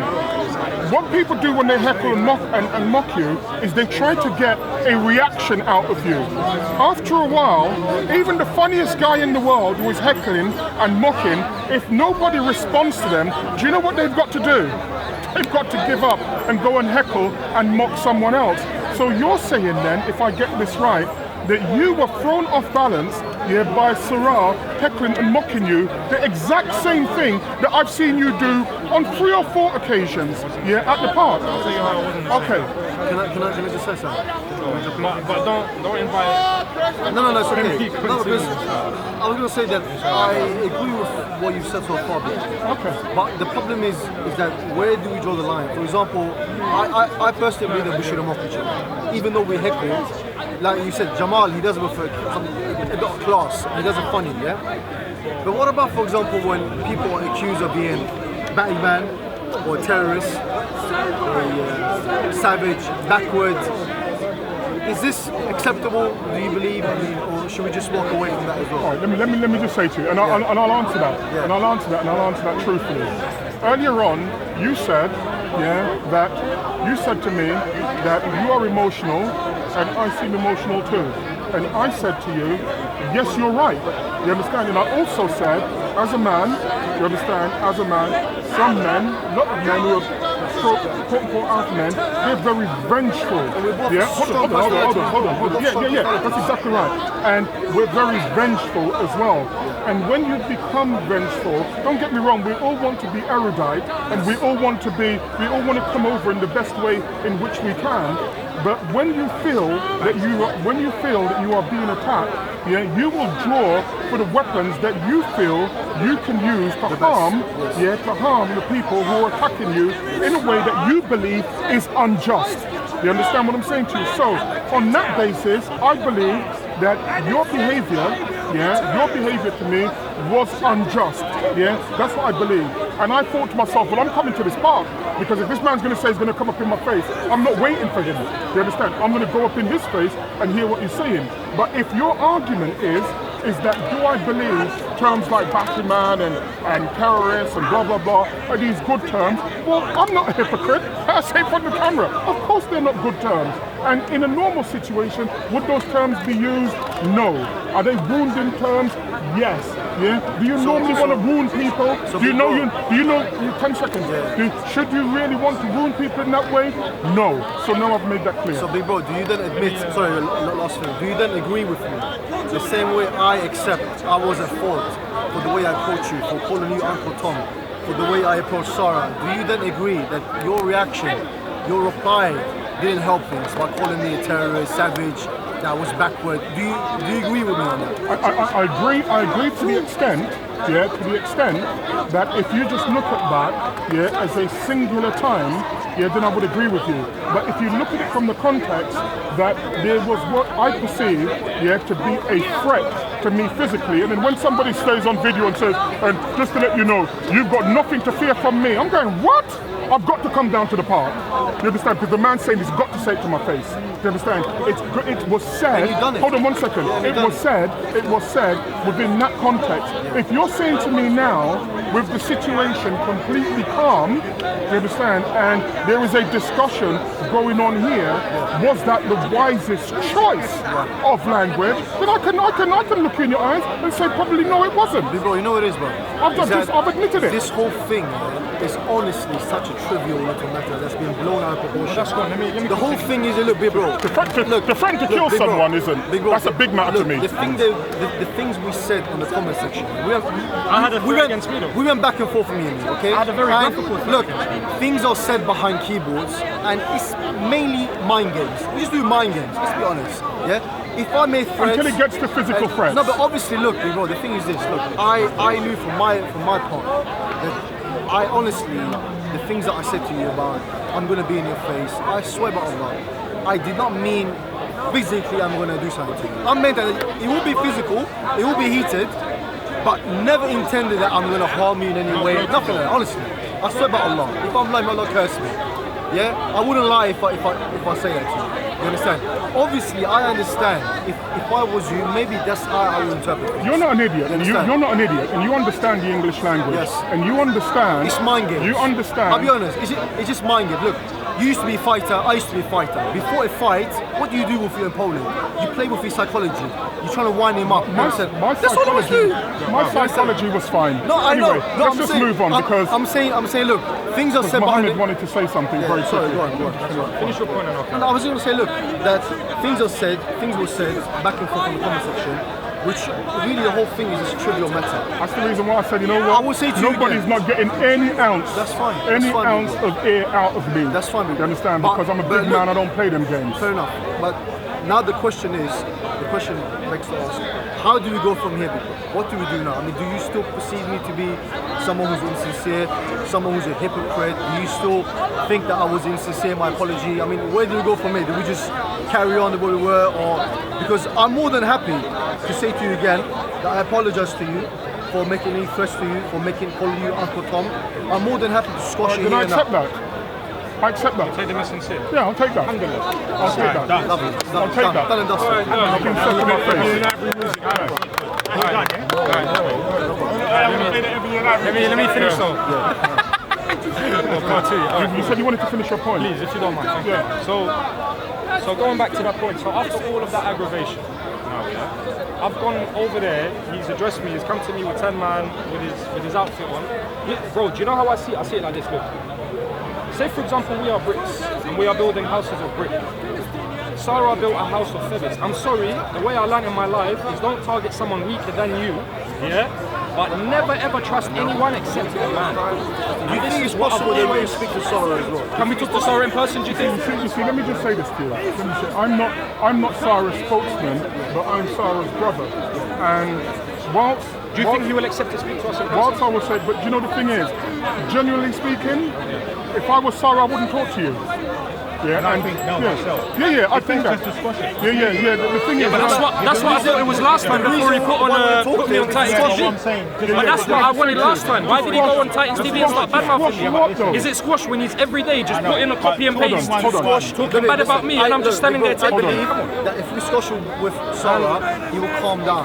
If he feels safe when he comes down Can I here, just say to you, then he won't say some of the things that he does. You know the thing is, and like, this is where, and every Muslim that I've spoke to at the park, no matter how reasonable, I always find myself having to say this, and do you know what that is? Once I understand what you say, your view is subjective. Yeah, meaning when you say you want him to calm down, you don't want him to say what you don't like. No. You understand what I'm saying to you? Because that's what it means. Let me address this. Let me address this. Does anybody else understand my point? No, wait. Do you not say some of the things It's that not an Sarah says? intimidation. But you use it with different words, yes or no? Listen, Do we have any problems with you? listen, Big Bro said. You say the same thing. This is my way. It's because wisdom. legally I have to speak this it's way. wisdom. That's what it is. no, You sir. apply Brother, wisdom. listen to me. Sir, The sir, same way you sir. apply wisdom. Let him apply And wisdom. I've also pointed out to you, that Sarah is a grown man. I know. Yeah, is a grown man. That doesn't apply here to Should I tell you one of the things that really concerns me? To be honest with you, you know the same way in which you say that there are mind games, there are certain things which are put out. I said to you, this is the reason why I would say to Sarah, not to me, yeah, because there is a lack of trust and a lack of genuine people around. And I'll tell you what I mean. I pointed out to you that a Sunni Muslim brother, yeah, down here, called me on my phone. And you know what was funny as well? About 3-4 weeks ago, I said, isn't it funny? Because there was a discourse over there. And I said, I want somebody to support what I'm saying.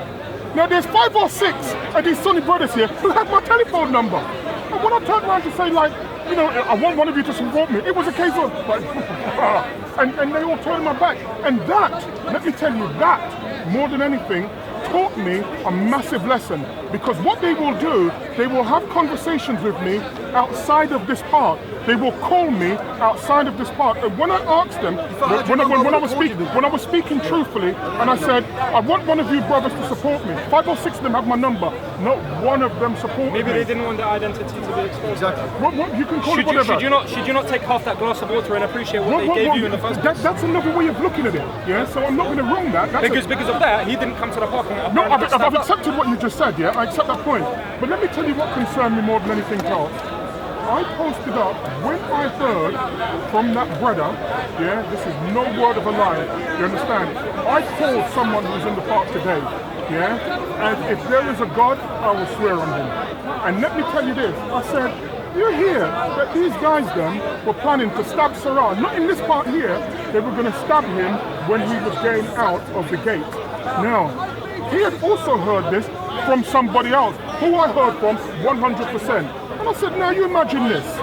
When I put that up, I didn't hear you, yeah, with the greatest respect, I didn't hear you or anybody else condemn that. Because I didn't hear it from you, I heard it from someone else. I honestly can't. So that means then that I'm not making it up. No, I know, I've heard it before. Wow. But, bro, that's why I wanted to squash things. Right, now, listen to me now. But bro, why do you think I wanted to squash things? Can I just say to you, I don't dispute that. I didn't want him to be hurt. I don't dispute that, but until you told me that just now, I wasn't even aware that you knew. I knew. Yeah? Yes, I'm just telling you. Until 20 seconds ago. I never heard you. I didn't know that you know. Well, hold on a second. I am telling you. I didn't know that you know. Well, sir, until you just said it. No, imagine that. Yeah. He didn't know that I know. Yeah. I heard from his Sunni Muslim brother. Yes. You understand? Who phoned me and told me to make sure Sarah don't come down because they're Not going all the Muslims in a parking synchronicity. No, I accept that. Yeah, that goes without saying. But that's not the point that I'm making. But the point is, even though they're not in synchronicity, Sarah heard that, he heard that, I heard that. He wasn't aware that I knew that he knew, and he wasn't aware that I knew. You understand what I'm saying to you? But it was clear that was going around, that they are going to stab somebody whose view they don't like. It was that point where I said, well, what is the difference then? Because for me, it's a free speech issue. Because Sarah is easily dealt with. Yeah, if you're a Muslim, if I was in the Muslim Ummah, somebody like Sarah is easily dealt with. You know how it is? Sarah is speaking over there. Us Muslims, we will speak over here. That's the end of it. But it goes beyond that. Because if we're now talking about, because when you stab someone, unless you are a surgeon, you don't know where you stabbed them. I know someone who got stabbed in the fight and lost his life. And there is no, the point that I'm making is, that's why I wanted to squash the point that I'm making is that you can't tell me the person who stabbed someone in the fight deliberately killed them. You understand? It wasn't. It was a punishment thing and so on and so forth. So you can lose your life. And so I pointed out online that they had threatened to kill this man, and I heard nothing until today. You didn't mention it online. You've just mentioned it today. I didn't even know that you knew about it. But we all knew. Because I heard it. And CID knew about it. The thing is this. because I did not mention it in the video, because it's for me it's unconfirmed. It's unconfirmed. And I cannot put something out which is unconfirmed. Unless I know for 100% that's going to go down, I would say clearly, I would even call the police. Listen, tell the guy don't come out. Can I just say to you? Can I just say to you? I'm not trying to be funny. I already know who was going to do the stabbing. You know? Yeah, of course I know.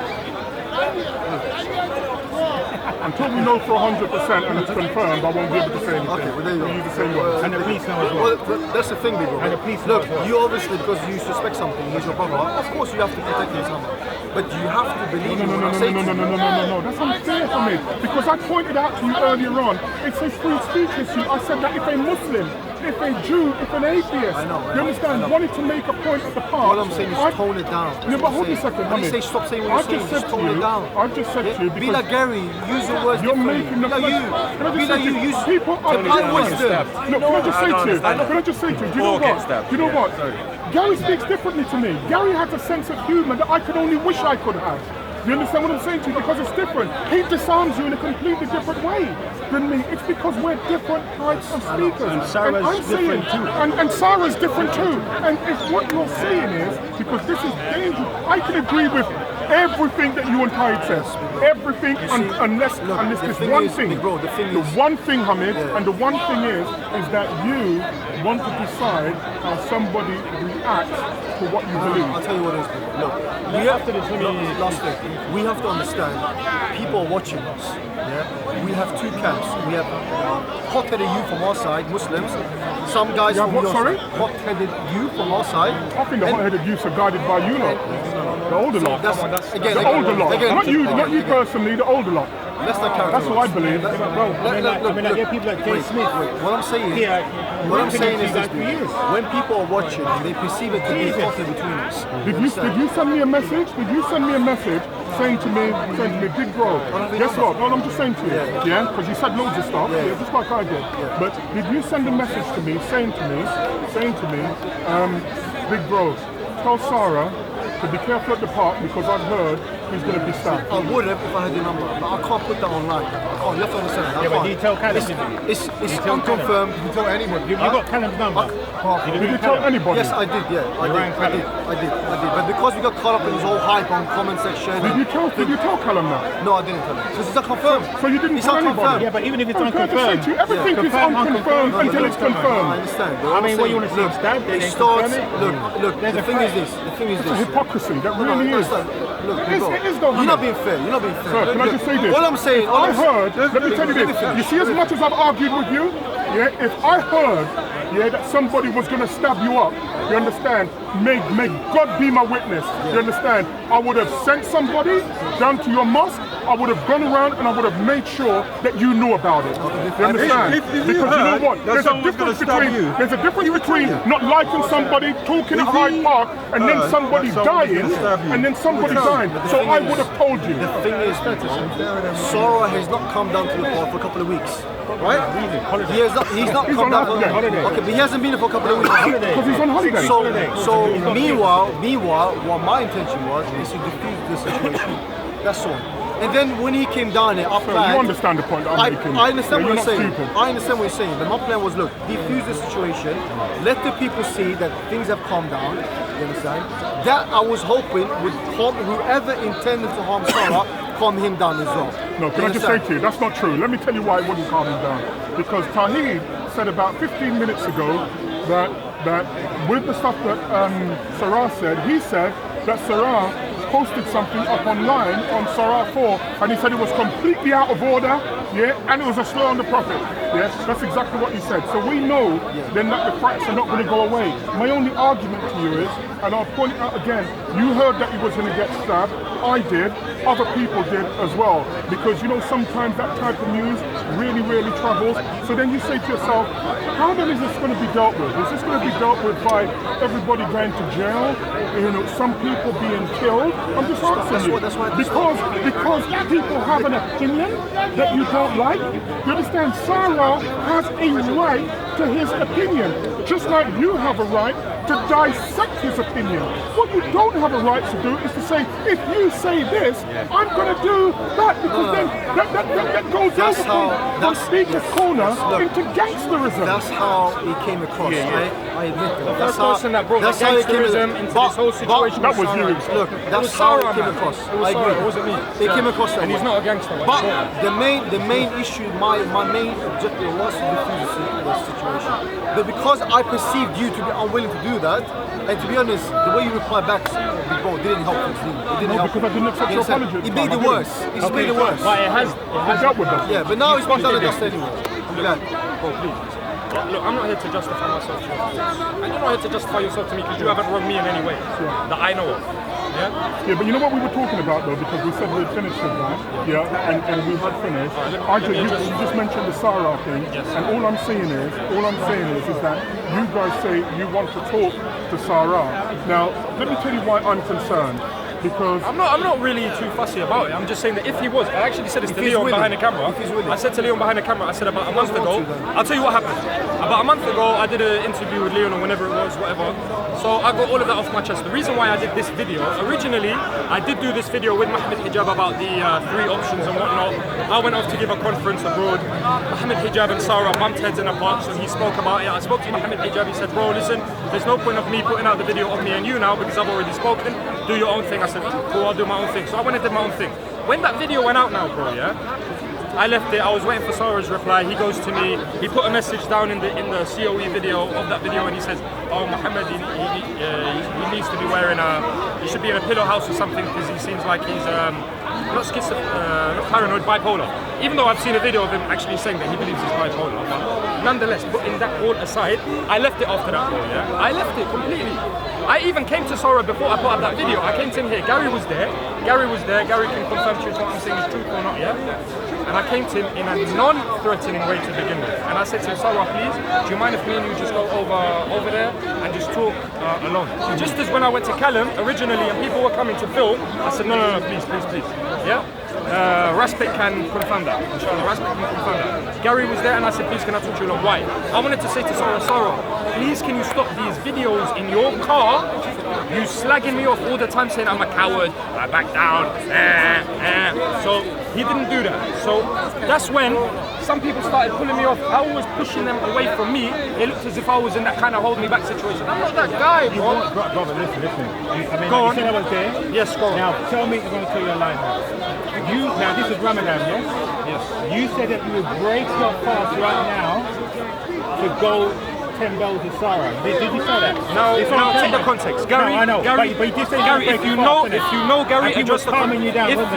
Gary addressed the context of everything before. I know. Why did I say no? Why did I go to this point? Why? Okay, why is that not addressed? Why is it always spotlight when you see me break a sweat? Okay, cool. Why is there no spotlight on what aggravated me? Yes, I was aggravated. Listen. Look, I'm talking to the camera.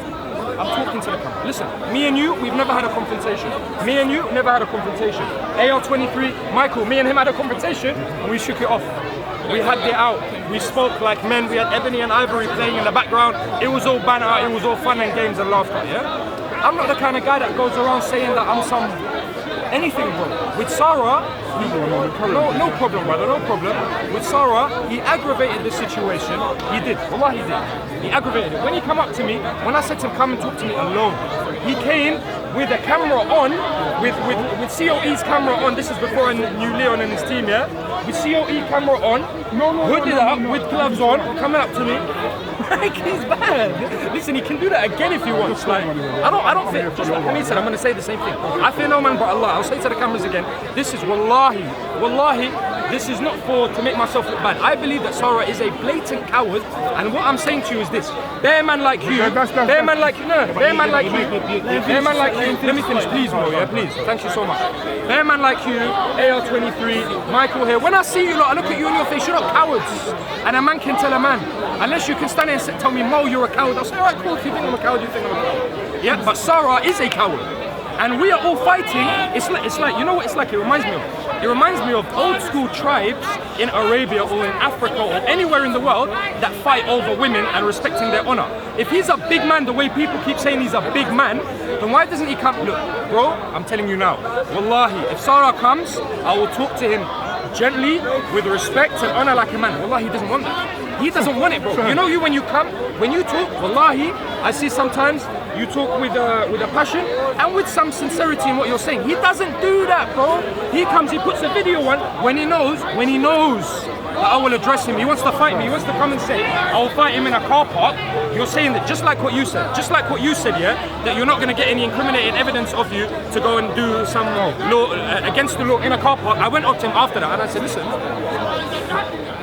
leave your cameras aside and let's talk like men, innit? And he doesn't want that, bro. He puts a video up and says, Mo's a coward. If I'm a coward, where are you? Like, why are you standing? I'm telling you, the guy that you are defending, you are a man. You are a man. He's a man. I'm a man. We are all men. Sarah's not a man. Can I just say to you? Let me just say to you. First and foremost,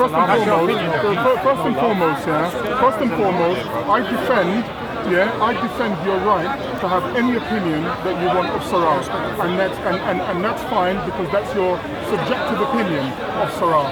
However, let me just say this: there are different types of war and there are different types of cowardice. The person that you described Sarah as, I don't see that person because now this is my opinion, even though it's subjective. Let me tell you what I see. I see a clever man, a man who is married, a man who has 2 children, a man who has responsibilities, a man whose responsibilities include paying his bills, putting food on the table and ensuring that his children have a father to come home to at night. A little bit of what you're speaking about, with the greatest respect, sounds a little bit like when we was at school. Somebody said this, so let's meet round the back of the bike park so we can have a fist up. That works when you're 16, 17, 18. Give me a second, Hamid. When you're 36, when you're 35, 36, and you're trying to enable a 36-year-old married man with 2 children to come out to put his best interest to one side to fulfill what you believe is your perception of a man. You understand? I believe that's where you're mistaken. I don't believe that Sarah is a coward at all. In fact, I know as a statement of fact that he is not a coward. This is where the danger lies. Yeah? And hear me out a second. Because you perceive him to be a coward, and 1 or 2 other people may well perceive him to be a coward. Let's just say, for example, that he is not a coward, and you're not a coward, and then a clash comes. What's going to happen? Let me tell you what's going to happen. One person probably lives injured, the other person probably dies for his injury. The person who lives goes to prison, probably is going to have to do a minimum of 25, you understand, whilst he's in jail. He loses any ability to be free again in this life, to be a father if you're not married yet, to have the ability to be married, to have the ability to have children. So when we have to be very careful when we have all of this YouTube stuff. This is the reason why I scrubbed my stuff, because I saw where this was going to go, and not just from me. What I saw was that there were other people who loved me who would have taken separate action, which I would never have supported under no circumstances. In fact, there was one guy when we was over with Hamza, and he came and there was 3 or 4 of them, and he said, "It's okay, bro. It's okay, big bro. We're with you when it kicks." And I went to them. They watched me in the camera. I said, "No. We deal with this intellectually, yeah, because the fighting thing is too easy. So when you're going to be, there's a cognitive dissonance with you, Mohammed. I'm telling you the truth, because you can't on one hand be saying that, you know what, I'm prepared to have a discussion with Sarah, and yet in the next breath, well, I'm telling you, and I'm going to look at the camera, and he's a coward, and he's blah, blah, blah. Brother, that's the reason why, not only would he not have a conversation with you, I would advise him not to have a conversation, because there is too much emotionalism in this, and then it's going to kick off. Nobody who's intelligent. I agree with something you said. Look, I believe very, very clearly. Look, of course, what I give off on YouTube, of course I've got a personal life as well, and I am the boss of what I give off on YouTube and what I give off YouTube, yeah? Now, there is part of my personal life that many people don't know here, but that's fine. What I will say is this: a man who looks after his children, and his family, his wife, the women in his family, He's a man. He is a man. No one says no. If Sarah does that, he's a man. You're Well, a man you know for doing that he does that. And I salute you. What I You will know say that is he this, does listen, that. I promise you, one thing, you know on this point. You don't know on the Wallahi. You don't know him. Wallahi. You don't know that. You do know that. We don't know anything about him. No, hold on. May Allah subhanahu wa ta'ala, may Allah expose me if I was the propagator or I had anything to do with the propagation or any knowledge on the phone calls or the threats or the emails or anything to do with the Sarah situation. However, he was audacious enough online to say it was Muhammad from Guidance Avenue that had, and do you know what's so funny about it? Wallahi, do you know the first time I heard about it was when it was said, when the accusation came my way. Not even when it happened, not when the crime happened, when the accusation was pointing at me. Bro, listen, as I just said, I'm on the camera, I'm saying again, Sarah, if you look after your family, you look after if you do have a wife and you look after your wife and you do have children and you look after them, you're a man. Then for that, he's a man. The reason why I said, okay, listen. Did you hear what I said, Gary? The reason why I said the guy is a coward is this. Which is a precursor. No problem. All right, he is. Because I don't know him personally. No, but you know the situation. I will never ask a man's business to another man's business from another man. No problem. I'll take your word for it. One thing I will say is this, look, the reason why I say he's a coward, and I'll still stand to say he's a coward. He's a man with his family. The reason for that, bro, the reason that I say this is because the guy came with that ready to fight. Don't come with the camera on, turn it off, and then give me one in my face, and I'll give you my other cheek. Do that. Fight me like a man. Without the cameras, without the YouTube. If not, sorry, I don't mean to. You're the one that made the threat, though, Tahi. You're the one that made the threat. It aggravates me. No, I never made a physical threat. I never made a physical threat. I never made a physical threat. I never made it. What did I say? You said that you deliberately called him out. Yeah, you deliberately. When I called him out, what did I say? Sir, all I'm saying to you. Big bro, what did I say? No, please. You said I made a physical threat. I made a threat, but it wasn't physical. What was the threat then? I said you make me feel like I'm gonna lash out. That could be verbal. It could be physical. Legally, it could be anything. All right, bro, listen. You read that in court. No, but listen. If I went in court, if I said lash out, I couldn't mean verbally. Has he not lashed out verbally against me on videos? Has he not lashed out through writing on videos? Do you understand? So why physical when it comes to the Arab with the beard? Hold on, 1 minute. When it comes to the Arab with the beard, it's physical. 1 minute. Let me just say to you. And then he puts out videos and he says I'm a coward. Hold on, you need to calm down a second, yeah? Let me tell you also what you did, yeah, just so we're very clear, because you're saying that the man's a coward. Yes. You then went and you made a video, and you also gave him 3 options. You understand? This is what you did. I'm asking you if and when you do that, bearing in mind how it started, I'm saying, do you then as a Muslim say then with that behavior that you're following the Sirat al-Mustaqim? Allah subhanahu wa ta'ala? I'm just asking you. No problem. Yeah? What I will say is, you. our Prophet, I'm going to ask you, Muhammad sallallahu alaihi wasallam, he had intestines of animals thrown on him, he was spat on, he had stones thrown on him from the children by instruction of their parents, and he never retaliated the way I retaliated on something petty. May Allah subhanahu wa ta'ala only give us the patience and the insight into being closer to Muhammad sallallahu alaihi wasallam. I am verily just a man, and I have not been given revelation from Allah. My heart was not cleansed when I was a child from Malaika, from the instruction of Allah, and I am not on the same level as Muhammad sallallahu alaihi wasallam, even from a grain. What I will say, bro, is that, as I said in the beginning, I am very, very clear to say that for me to have lashed out like that, I'm sure Muhammad sallallahu alaihi wasallam wouldn't have done it. Yeah? But sir, so you made a video. I just addressed you. Yeah, but you made a video. Why did I do that? But you know what you keep why I doing? did that video? Do you know why I did that video? No, it's not, you know. I did that. You know, bro. I did that video. Excuses. Can I say something? Look, bro, the thing is this, look. This whole thing started between us and Sarah, and look what we're getting at. Look, where is he? Where is he? I know you think it's Sarah. Men are fighting for a coward. Do you know why? It's a free speech issue. Because I've seen people try to intimidate Ty and disrespect Ty. Hear me a second. They tried to intimidate and threaten physically Ty. Now say what you like. No, but I have. Yeah, but say what you like about Ty. Ty has a very unique way of speaking.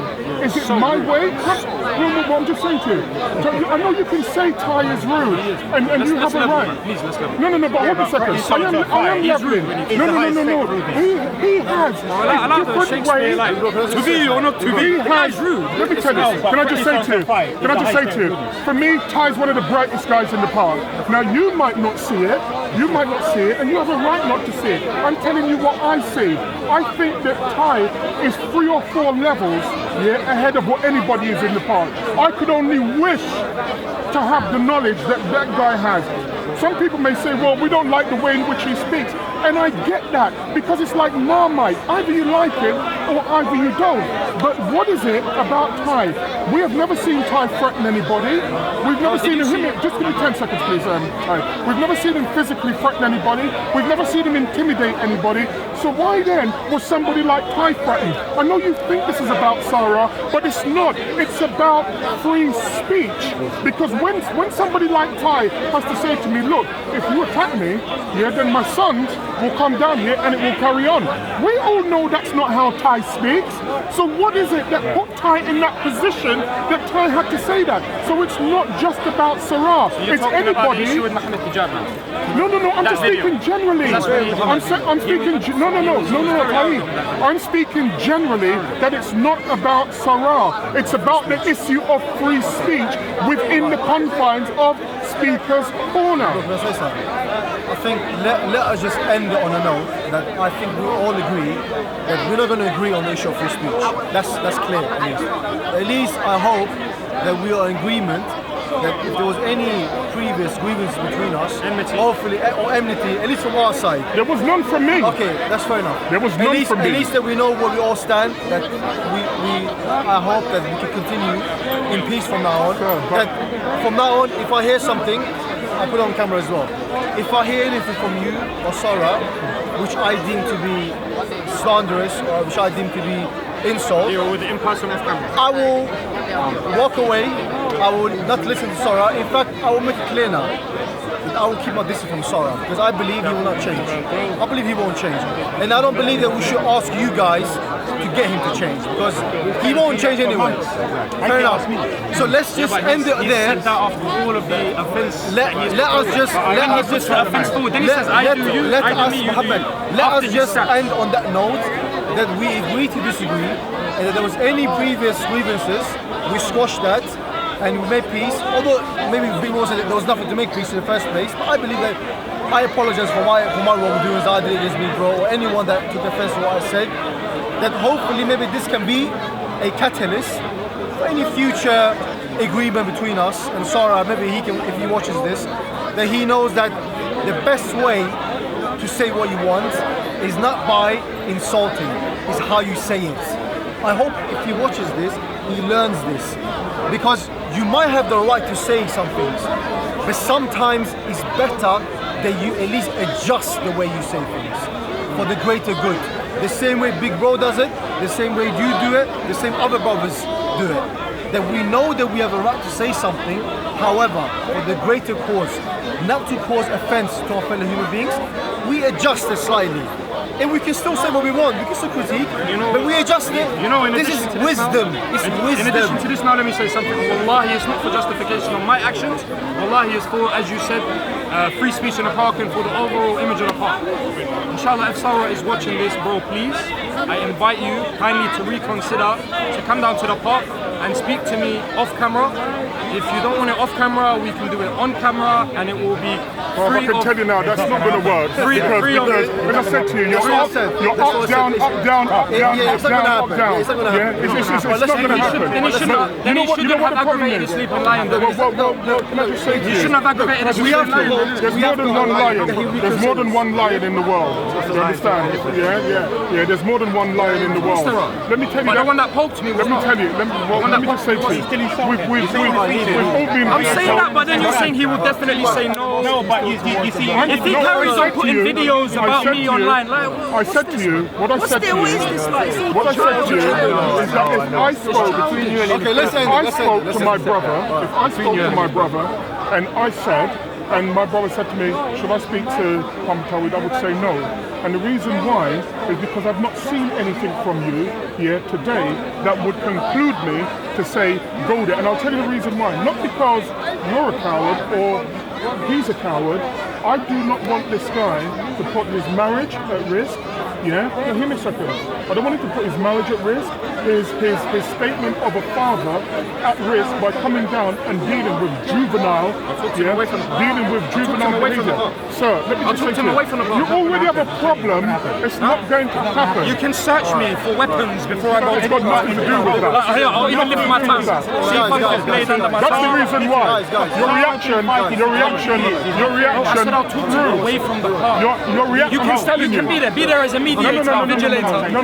Do you see what I'm saying? No, I'm saying I'm here to promote Been peace. trained fighting for 20 years. He's not feeling all that shit. Sorry. Come on, Dan. You can say that. Listen, guys. Come on now. Guys, That's come on. Listen, All I'm saying, any man with two fists can fight. Okay, we're not saying that. Of course, you can fight. What's the quality of the fight? Look, guys. Otherwise anybody could fight You said he's going to rip my heart out of my chest. We haven't Anybody addressed can fight that. Mayweather. One thing. We didn't address that. No, you see that, bro? Sorry, big bro. I'm sorry. I'm sorry. Last thing. I'm sorry. Bro, he made a death threat against me. He did. He made a death threat against me. How? And I'm still standing here saying. In response to what? In response to me saying, come and talk to me, I'll confront you. But it wasn't. I never made a physical threat against him. Leave it, guys. I never. Leave it. Let me tell you. Look, guys. Even till now, I never made a physical threat against him. Leave it, no problem. guys. As I said to you, no, 1 minute please, yeah? 1 minute. As I said, yeah, me too, I'm going to go over a bit. As I said to you, I'm very shocked, but I'm going to tell you, because I'm not a hypocrite, yeah, and I'm going to tell you to your face, you understand, you need to learn to control yourself, because you see, real bravery, hear me something, real bravery isn't a lion going down and tearing up everybody. I'm telling you. attacked one person in the park. Sir, hear me a second. So to say that is quite... Hear me a second. quite deceiving. And I've told you that, like, I've seen you being disrespectful to 3 or 4 people in the park on video. But just take my advice when I say to you... Please tell me who they are and bring them. Hold on a second. Hold on. Just hear me a second. No problem, okay. Hear me a second. All I'm telling you is, you don't have to take this on. You don't have to take this on board. I always say this, even to my friends. Yeah, if I'm going to say something, I said I'm going to say it once, and then that's it. I'm going to walk away, and then afterwards, whatever happens, happens. But I'm telling you this: even if you go back and you look at this video, yeah, today, because I thought, and I didn't like some of the stuff that Hamid said. I just didn't. Yeah, I didn't. So I came down here to confront that, to deal with that. However, after being here today, yeah, I've now realised that Hamid is not the problem. Yeah, that's the truth. You understand? In part, I believe that you are. And one of the reasons why... No, hear me. No, you'll understand. No. Give me a second and then you'll understand what I'm saying. Hear me. No, hear me. And I'm going to tell you what I mean by that. What I mean by that is that there is nothing wrong with having that vigour and that zeal for what you believe in. Nothing wrong. Everybody would want someone to have that vigour and to have that zeal. But whatever you say is going to be lost in the fog because of your up and down character. Now, one of the reasons why, because even when you watch the video, like you were this 1 minute, then you were this 1 minute, then you were this 1 minute, then you were this. And let me just say to you, one of the reasons, I'm just smiling. let me just tell you this 1 second. One of the reasons why I'm not going to condemn you, is the same reason why I said I wouldn't condemn Mohammed Hijab. And you know the reason why that is? It's because you're young. You understand? And when you're young, you sometimes have that vigour. I'm not trying to be funny. You sometimes have that vigour and that fight. Let me just say, if I was going somewhere and I knew I was going to have an argument, and I could bring a dozen men with me who's 40, or a dozen men with me who's your age, I'd bring a dozen men with me who's 40. You know the reason why? They can reason, they're That's wise. exactly right. With your age, because I was there. But no, you understand what I mean. In terms of that ignorance, nobody here wants to paint themselves as paragons of virtue. Do you understand? Because I certainly am not, by no stretch of the imagination, am I a paragon of virtue. However, I'm telling this in terms of words of advice. You can give the most brilliant dawah to date in the park. Somebody then watches the upside down nature of the video and they say to themselves, do you know what, there's something which is not quite right. I actually think that Hamid, got it right, you understand? And he has now moved over to the winning side. And I'll tell you what I mean by that without being divisive. You know when somebody says that when I see Sarah from now on, I'm now going to go over there. If he's over there, I'm going to completely ignore him.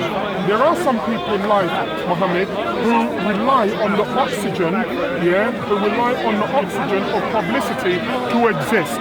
You understand? And there is no existence without it. I'm saying that if Sarah is over there, he has a right to say what he says. But if you are nowhere near him, if people who believe as you believe are nowhere near him, who then is he going to be speaking to?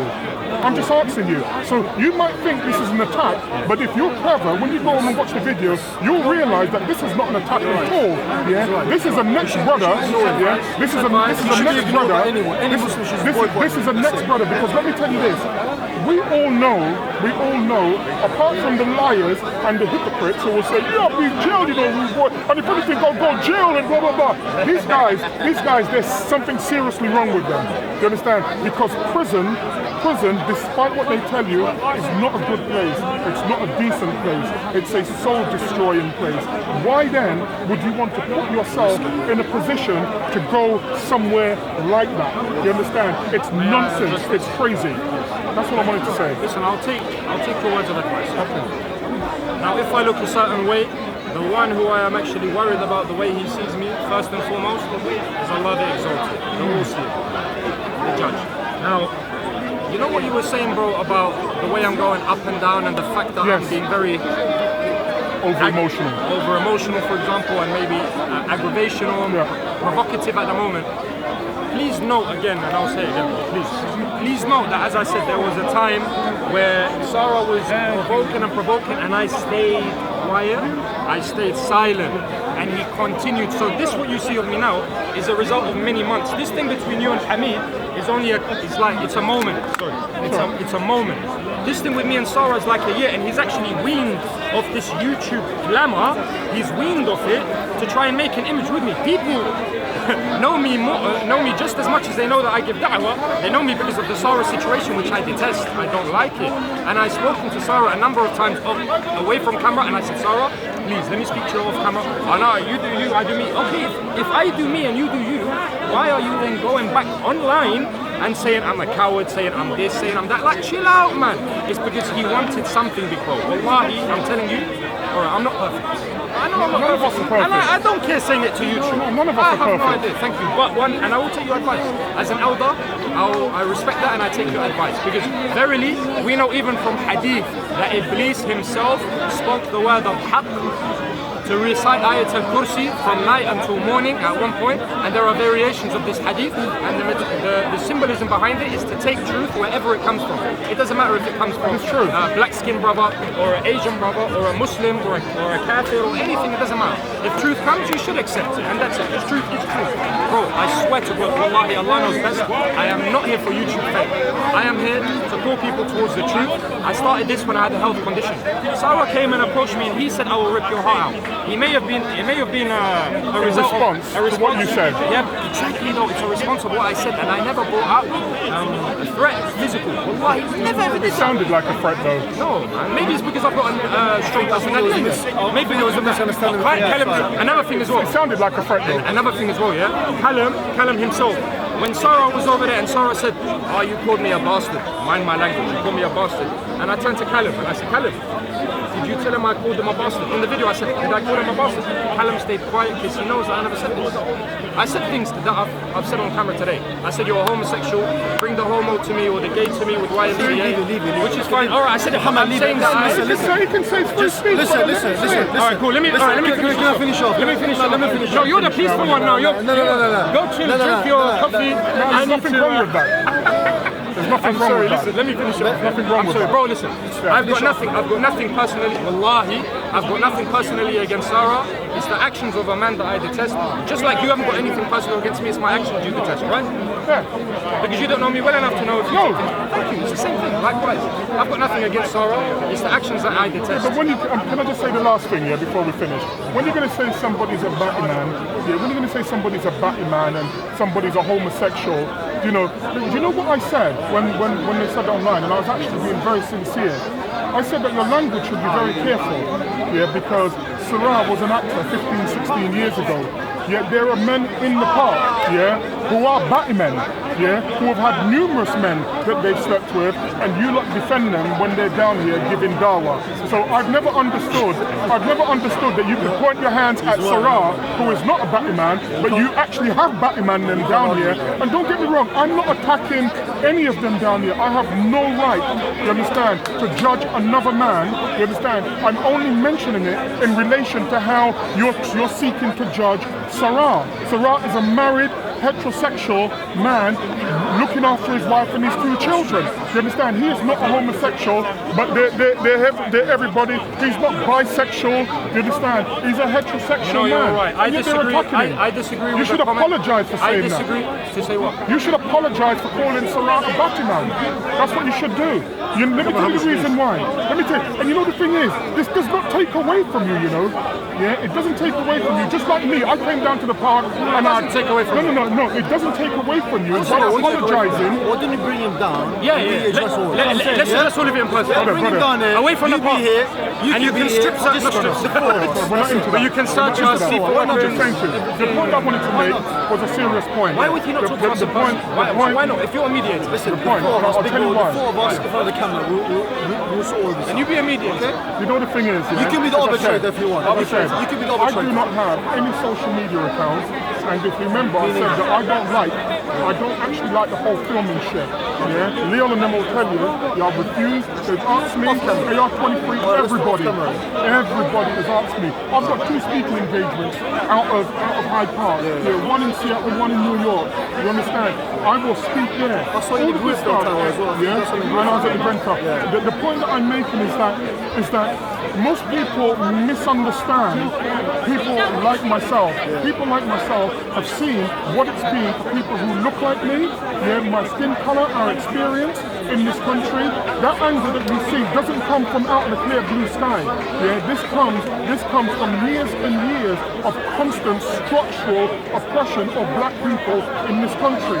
And I said to you that when we started this conversation, Hamid, I said to you that the racism that I saw in Islam, yeah, has left an indelible mark on me, and it's left a scar. You mean by Muslims that you I have left by Muslims, you understand? The only people who represent Islam are Muslims, you understand? So you can't separate Islam from the actions of Muslims. No, I take that back. From a scholarly point of view, yeah, from a scholarly point of view, you can't. You can, yeah, but my point is that they are manifestation of Islam. When we speak about racism, you understand, and not complete subjugation to the ideas, the cultures and the ideals of others, that's one thing. But when you're in there and then you find that the actions of some of these Muslims are the same as the people who are outside in this world, you understand, you say, to hell with that. Why didn't you come to me or someone else, explain this, what the problem was, and we can deal with it? Sir, because your actions were not conducive. You're right. Was not conducive. You're right. I didn't come to you. Can you from now on? I didn't come to you with any anger. I know. But can you from now on? Can we start from the beginning now? If me and you cross paths again, if you have this issue of racial thing, can you tell us what there was so we can deal with it? Please, that's because you know what you were saying, buddy. I mean, big bro, you know what you were saying about all of the experiences that you've had and this and that. We ain't felt your pain, bro. You know the same way. As an individual. You know the same way. Look, if he gives me a smack in my face, he doesn't feel the pain that I feel. Absolutely. So, bro, we haven't felt the pain that you felt. No. So you know when you paint us with the same brush because of the emotion emotion that you feel, bro. It's not right, and we will because never know of that. my experiences. Of course. Don't you get it? Of course we get it, that's what I'm telling you. I'm only telling you what the experience is. Yeah, and my experience is this: that when I was in the mosque, there were many things which I saw, yeah, and I kept quiet. And I kept quiet because it was for the greater God. It was for the love of Allah subhanahu wa ta'ala. And I keep quiet. And you knew that I was Muslim before. I didn't know. Yeah, you knew that I was Muslim. Wallahi, I before. didn't know. Yeah, well, everybody does. I never knew. There's Sunni brothers here. You understand that I used to go to the mosque. You understand? Bro, you're not respectfully, I'm not talking in town and neither are you. I didn't know you were Muslim. This is 30 years. Yeah, 30 years deep. You understand? Because I became Muslim in 1981 as a child. Do you understand? And I'm telling you that my experience of being amongst a great segment of Muslims as a black-skinned man, you understand, is that they are racist, yeah, they are disrespectful. Now, be very clear, see, I didn't say that Islam was racist. I said that there are Muslims, We agree with that. there are Muslims that are racist, did not want my company in the mosque. There was a great deal of disrespect. There's a great deal of disrespect that I saw, and I'm saying that, listen, as a grown man, I choose where to put myself. I choose where to put myself as a grown human being. Sound better? Yeah? Hey, did you good? Just say hello to him. Yeah, and I'm saying that I choose as a grown man where to put myself. And I'm saying that even coming here, there is nothing that I've seen, since I started going back here last October, there is nothing that I've seen amongst the actions of some of the Muslims here, to say that I made the wrong choice. So you have this baggage on you, and when you see someone, no, you say maybe that we came across in the wrong way. No, you think, I'm saying this. I'm saying this. Is that I couldn't know that. there is a culture. I don't know your background. No, as a Like, well, I'm now, just saying to you. now when you tell me As a this, black man, it makes more sense where you're coming As a from. black man, there is a cultural appropriation that takes place, generally didn't know that. speaking, when West Indian black men become Muslims. Yeah. You understand? Now, be very clear that it's very difficult. You will find, if you look around, there are very few St. Lucian black Muslims. There are very few Barbadian Muslims or St. Vincent or Grenadians. And do you know the reason why that is? If you've never heard before, do you want to tell me why that is? Because their families have not been completely destroyed. When you look, for example, at the Jamaican, for example, and you find that over 70% of our homes are single-parent black women, you will find that the men who are in those homes have a longing, to join on to something that has some kind of meaning in life. Imagine then the amount of us then that have converted to so-called Al-Islam, and you convert to Al-Islam, you then go into the mosque, and the same shit that you saw outside in the world, you go into the mosque and you see that. You understand? And there is a barely concealed contempt. There's a barely concealed contempt. That's the reason why you say that's sad, but that's a fact. Big bro, You know what I think? You know what I think? You know, big bro, what I think, bro? I think someone has been pulling that race, someone has been pulling that rope with you for so long. Now you've let go of that rope, but you're still holding some rope, bro. Listen, wallahi, I'll speak for myself here, and he can speak for himself, and the Muslims will speak for themselves. Wallahi, I have nothing against black people. I actually come from, sorry. It's okay, I don't mean it. I actually come from a highly populated, dense black area. I grew up with actually saltfish. I grew up with curry goat, jerk chicken around me and those people and their mums that used to cook it for me. I love it.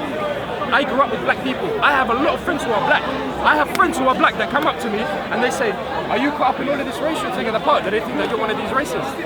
And, Do you understand? It's and mad, I think bro. I mentioned to I'm you, not bro, against black people. I would not even have been Muslim if it wasn't for a black man giving me down. Yeah, you said that, but let me just say to you, and I accept all of that. If it wasn't a black man, I wouldn't be Muslim.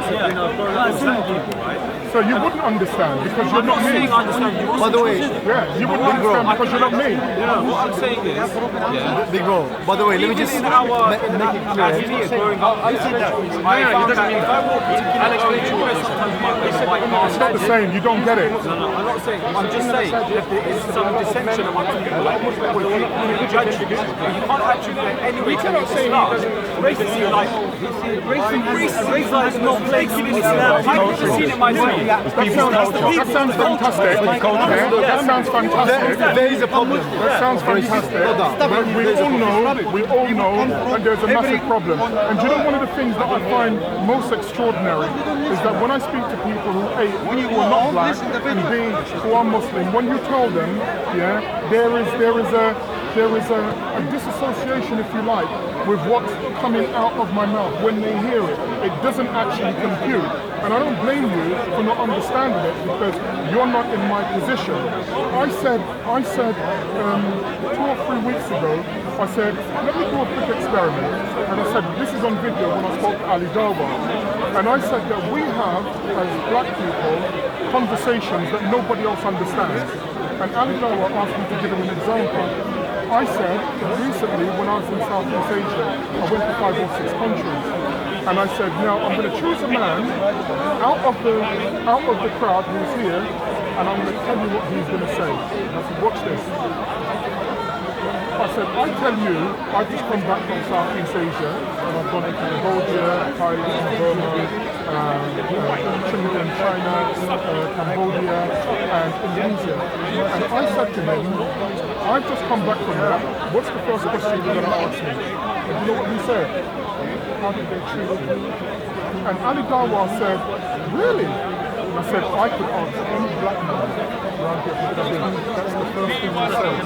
It's the first thing, it doesn't matter their wealth, their background, their educational ability. The first thing a black man, especially from the Caribbean, will say to you, if you go to a country which is not traditional, you know, like we'll go to Jamaica or America, because that's where all our families are, the first thing they'll say to you, they treat them. You know why they say that? Because they're working out in their own mind, so they're going to be there, and one day if I can go there.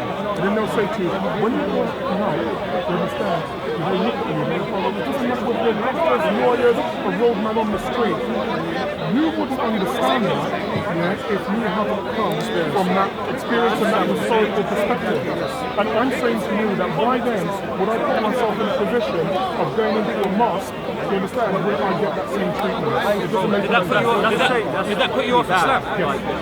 Okay, now, do you not find that that's an oxymoron to your own understanding? No, it's not. Alright, you're a big man. You said that I should take from you and that you're a big man, and the reason why I believe the way I Come believe... with wisdom, I will listen to it. Alright, thank you.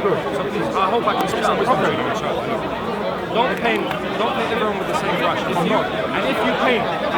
If the color of the paper is red, yeah, you know that came from the brush. You know it came from the brush. If the people are bad, you know it came from something. There was some kind of factor. But don't attribute it to the religion itself. You know that when you look back in Islam, say I'm a racist, I say I hate black people. If you look back at the Quran that I hold in my pocket, and you say, okay, show me in your Quran where it has that belief that you're saying, you know you won't find it. You won't find it. So you are actually putting the bad Muslims, or the ones who are racist, which is absolutely against Islamic teaching and practice. And wallahi, you know this. Wallahi, I'm very sorry on behalf of these disgusting people that they have thrown. Look at Hajj. Everyone they dress. 3 million people from everyone they dress the same way, and they all shave their head. My wife, right, all her life she said that because she became Muslim, just because the way Muslims treated her when her own people would make her feel like the racist, even the black people themselves say you're half-breed. You know, you've got a bit of Irish and Jamaican with you and this and that. And she's from Barbados, right? And most of her family, some of her family also become Muslim as well. But the point is that she said that because of the treatment of Muslims, she would say whether it was Pakistani, this or that, it didn't matter. They always welcome her, they'll give her money, they'll give her this, they'll give her that. She has a right to her opinion. And her belief. She said what you went through, that's what she went through. And that's exactly the point that I was just going to make. She has a subjective belief based on her personal experience. I have a subjective belief based on my own subjective experience. And it didn't happen over a 1 year or a 2 year. This happened over a great period of time. And most people will understand that if you're in any kind of organisation, if you're in any kind of religion, that when you leave, it's not just a case of you leaving. It takes a great deal of time for you to break the links, for you to break the links with it. You understand? The verses that you're going to give me in the Quran, I will already know the verses that you're going to give me. It's not Quran, it's hadith. So allow me. Which hadith is it? It's Muhammad sallallahu alaihi wasallam's last sermon. Okay. And Muhammad sallallahu alaihi wasallam said in the last sermon. I know what Muhammad said in the last sermon. Bro, I'm not patronising you, I swear I'm not talking about you saying to you. But for context, look, all mankind is from Adam and Eve. An Arab has no superiority over a non-Arab. Yes, I understand all of that. Arab has any superiority That sounds over an fantastic. Arab. I'm not speaking about the scholarly. How Muslims Over a black, nor a black I'm not has any speaking about superiority that. over a white except by piety and good action. That sounds Now, bro, fantastic. piety and good action are part of Islam. This racism's not from Islam. How can you leave Islam because of these people, Let me man? tell you. I'll tell you. Because, I'll tell you, very, very simple. If I were to go to a house and I would say that I'm going to live in this house, for the next year with people who are like-minded, you understand? And it's a beautiful house. And I work out after 3 or 4 weeks that these people are not who they say that they were. But I find that I'm going to have to be living with these people for the next year. Do you know I'd rather go outside and be cool rather than live with these people? Now, many of these people, because I understand the argument that Muslims love to use, that the actions of certain Muslims is divorced from the ideology itself, that is divorced from the ideology of Islam. My argument is this: because I've met so many of them, I would rather spend an eternity in hell, rather than stay with these people, you understand, and live with them in heaven. Muhammad also said that there are 73 sects of Muslims. One is in paradise, the rest are in hellfire. There's another hadith, I don't know the authenticity of it or the level of strength of it, that Muhammad said that for every 1,000 people that are existent, one will go to paradise. Bro, don't take the majority to be the truth. Even we believe as Muslims that when Imam Mahdi himself comes, only 40 men will begin to follow him and identify him and follow him. 40 men! Yeah, but you see what I'm saying? So it's never about majority consensus. Bro, you can't have... Muhammad If it's not about majority consensus, you know, bro, everybody say there's 1.5 billion Muslims, 1.6 billion, as if to validate your belief and strength of numbers. I use that as well. But why I use that? I'm talking about Muslims who are on point and they're following the right Aqidah. Bro, Muhammad said that Islam started as strange and it will end strange. So give glad tidings to the strangers. Bro, our Prophet called the Muslims strangers. So these people who are talking racial to you, I would not say that. Let me just say to you, I think that the Muslims who are racist, I thank Almighty God for them. I thank Almighty God for them because you know what? I find them truthful. I find them truthful in their filth. You understand? I find them truthful in their deceit, and I find them truthful in their hypocrisy. And there is no way that I would want to stand next to people who are liars, hypocrites, and deceitful. You understand? Because they say that they follow the Sunnah of Rasulullah. You understand? But they say they do. They say they do. They say they do. You understand? And you know, we were all taught that Allah is the best knower, not you or not me. Bro, you're an intelligent person, you know what I mean? You're an intelligent person. So I don't think intelligence comes into this because we can all study the scripture. No, but you're basing your opinion on certain individuals and not the source, and the source is Islam. Let me tell you this. I had a company, and I had 81 members of staff.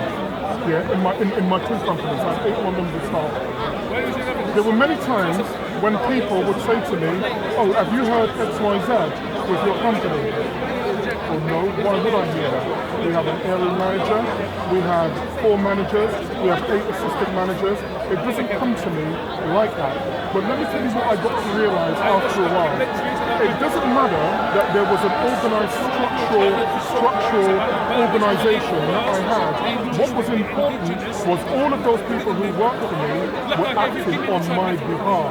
And so I then had to take the blame for anything that the staff did. You understand? There were two or three lawsuits that I had to deal with. The point I'm making, these people can say that they are not, that they can say that they can say that they are Muslims. Yeah, they can come out with the racist epithets that they do or their racist actions. What they can't say to me is that they are not following Islam, because to them, they believe that there is no difference between their racism and the Islam that they say that they propagate. You understand? Yeah, but as a man, you're a man. Yeah. So as a man, you think that certain individuals who have certain opinions, they hold a certain opinion.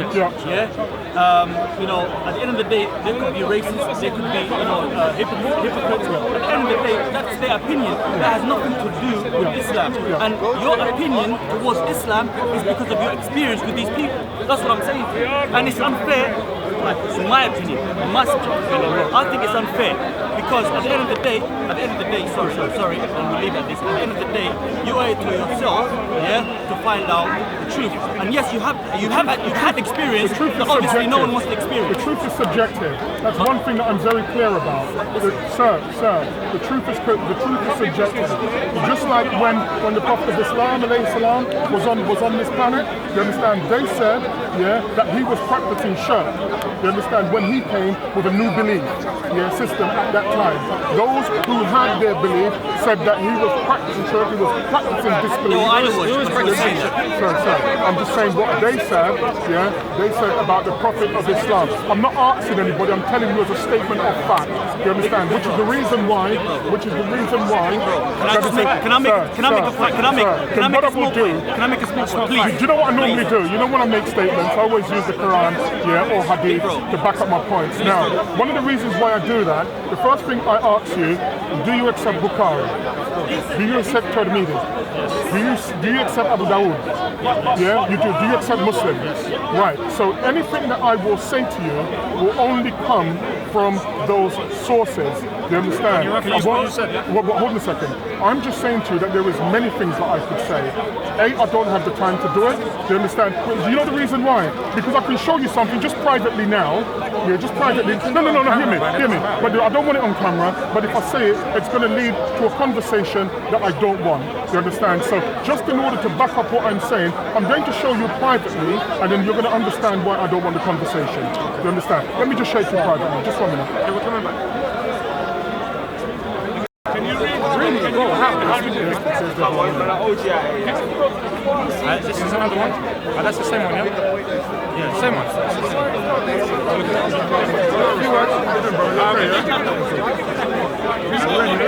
Yeah, so basically just to wrap up the video, and we've created a scene of peace at least between us, or at least there's no war between us, right? Guys? Let's make it clear to the viewers that we're very happy, myself at least. Big bro, he came down today. He was a man. He came to confront me because some of the things I said to him, that he felt I was unjust. And let me just say that I have nothing but respect for Big Bro for being the man that he was. He came down here by himself. He confronted me and he asked me to clarify some of the things that I said to him, which he thought I was unjust. I did that, and I'm very happy that Big Bro and I have resolved any misunderstanding there was. He has accepted my apology, and let me just make it clear to anyone that's watching online, whether from the Muslim side or from the non-Muslim side, to stop the comments, because I'm hearing a lot of comments, and it shocks me when I read some of the comments that some of these supposed Muslims they put. towards black people, calling them the N-word, calling them monkeys, apes. Let me make it very clear to you guys, you have nothing to do with us. We have nothing to do with you, you have nothing to do with us. Lakum dinukum waliya din. On the day of judgment, you will answer for the things you said to fellow human beings. If you disagree with someone, you judge them based upon their actions and their statements, not because of their skin color. So with that being said, I will pass on to Brother Big Bro and let him finish off anything that he wants to say. I just wanted to say very little that I've got to add to what Mohammed has said. You know, there was some stuff that was said I deemed as threats, and as I said to Mohammed, if I feel threatened, as I said to Hamid, if I feel threatened, I'm confronting the person who said it straight up. I'm not waiting, I'm not doing anything. So I did come down and I confronted him. We had a talk. I may have been mistaken after speaking with him with a couple of the things that were said, and I think we had a full and frank talk. You know, he's not an idiot, he's not a coward, I already know that. I'm also not the same either. I think it's very important for the longevity of Hyde Park that we can honestly disagree with each other. We don't have to be best of friends. He's not an enemy of mine, though. Let me make that clear. If I see him, I will afford him the respect as a man. I will definitely do that. The last thing that I would say is that this all came about through me coming to the defense of Brother Sarah, because everybody knows that I'm a free speech advocate, but that free speech goes for everybody.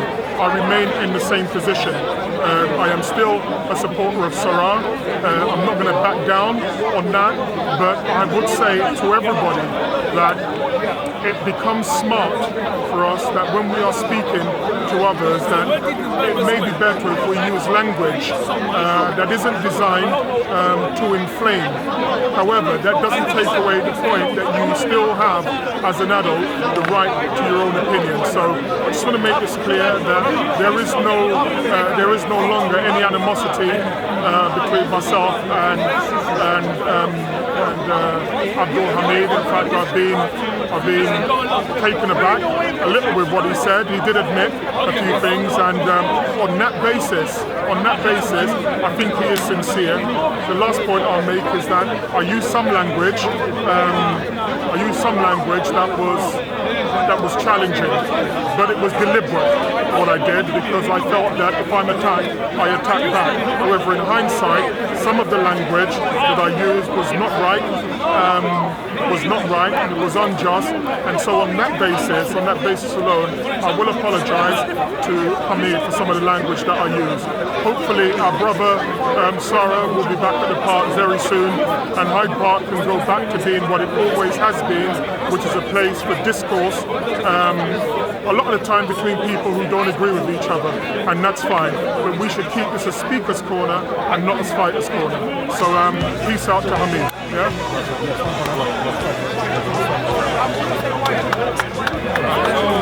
Just the last couple of words from me then, the little guy in the end.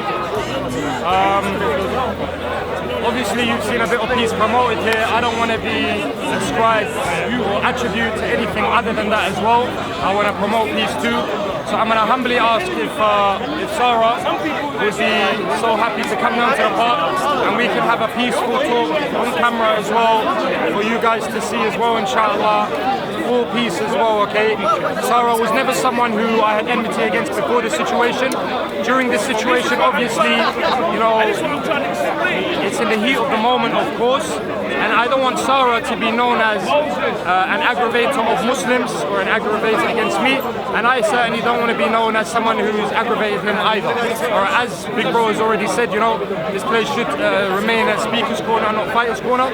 So let's talk, inshallah. Let's see if we can clear up all of the differences, even if Hamid wants to speak or Big Bro wants to speak, or just me and Sarah, whether it's on or off camera, inshallah. What I will say, and I said it before and I'll say it again, anyone who has made threats against anyone in Sarah's family or in anyone's family. In that case, this is disgusting, and this is the acts of a coward. It's the actions of a coward. And another thing as well, inshallah, has come to my attention not long before this, that someone apparently was going to stab up Sarah in the park. And what I will say is this, guys, if you do have a straight up enemy in your face, yeah, and that enemy turns around and gives you his back, do not stab that enemy in the back. The fact that people don't know about who you are, but the fact that this situation has come up, it just makes you look bad. This is disgusting. And another thing as well is that Islam condemns racism. Allah subhanahu wa ta'ala taught us to be straight when it comes to being with the people. Muhammad sallallahu alaihi wasallam said that an Arab man is not superior to a white, or a black, nor a black superior to an Arab, and a white not superior to this and to that, except with piety and manners. And this is what comes from Islam, is piety and manners. Alright, so inshallah, this is a humble request from me. If Sarah would come down and have a chat with me, because it's so long, innit? It's so hot in the sun, man. I'm gonna turn black, I'm gonna turn African before this matter's finished, innit? So anyway, let's leave it as it is, inshallah. If not, peace out to everyone. Comment, like and subscribe. Thank you to Leon for all of his work and patience as well. And love you and leave you all. Peace. Assalamu alaikum.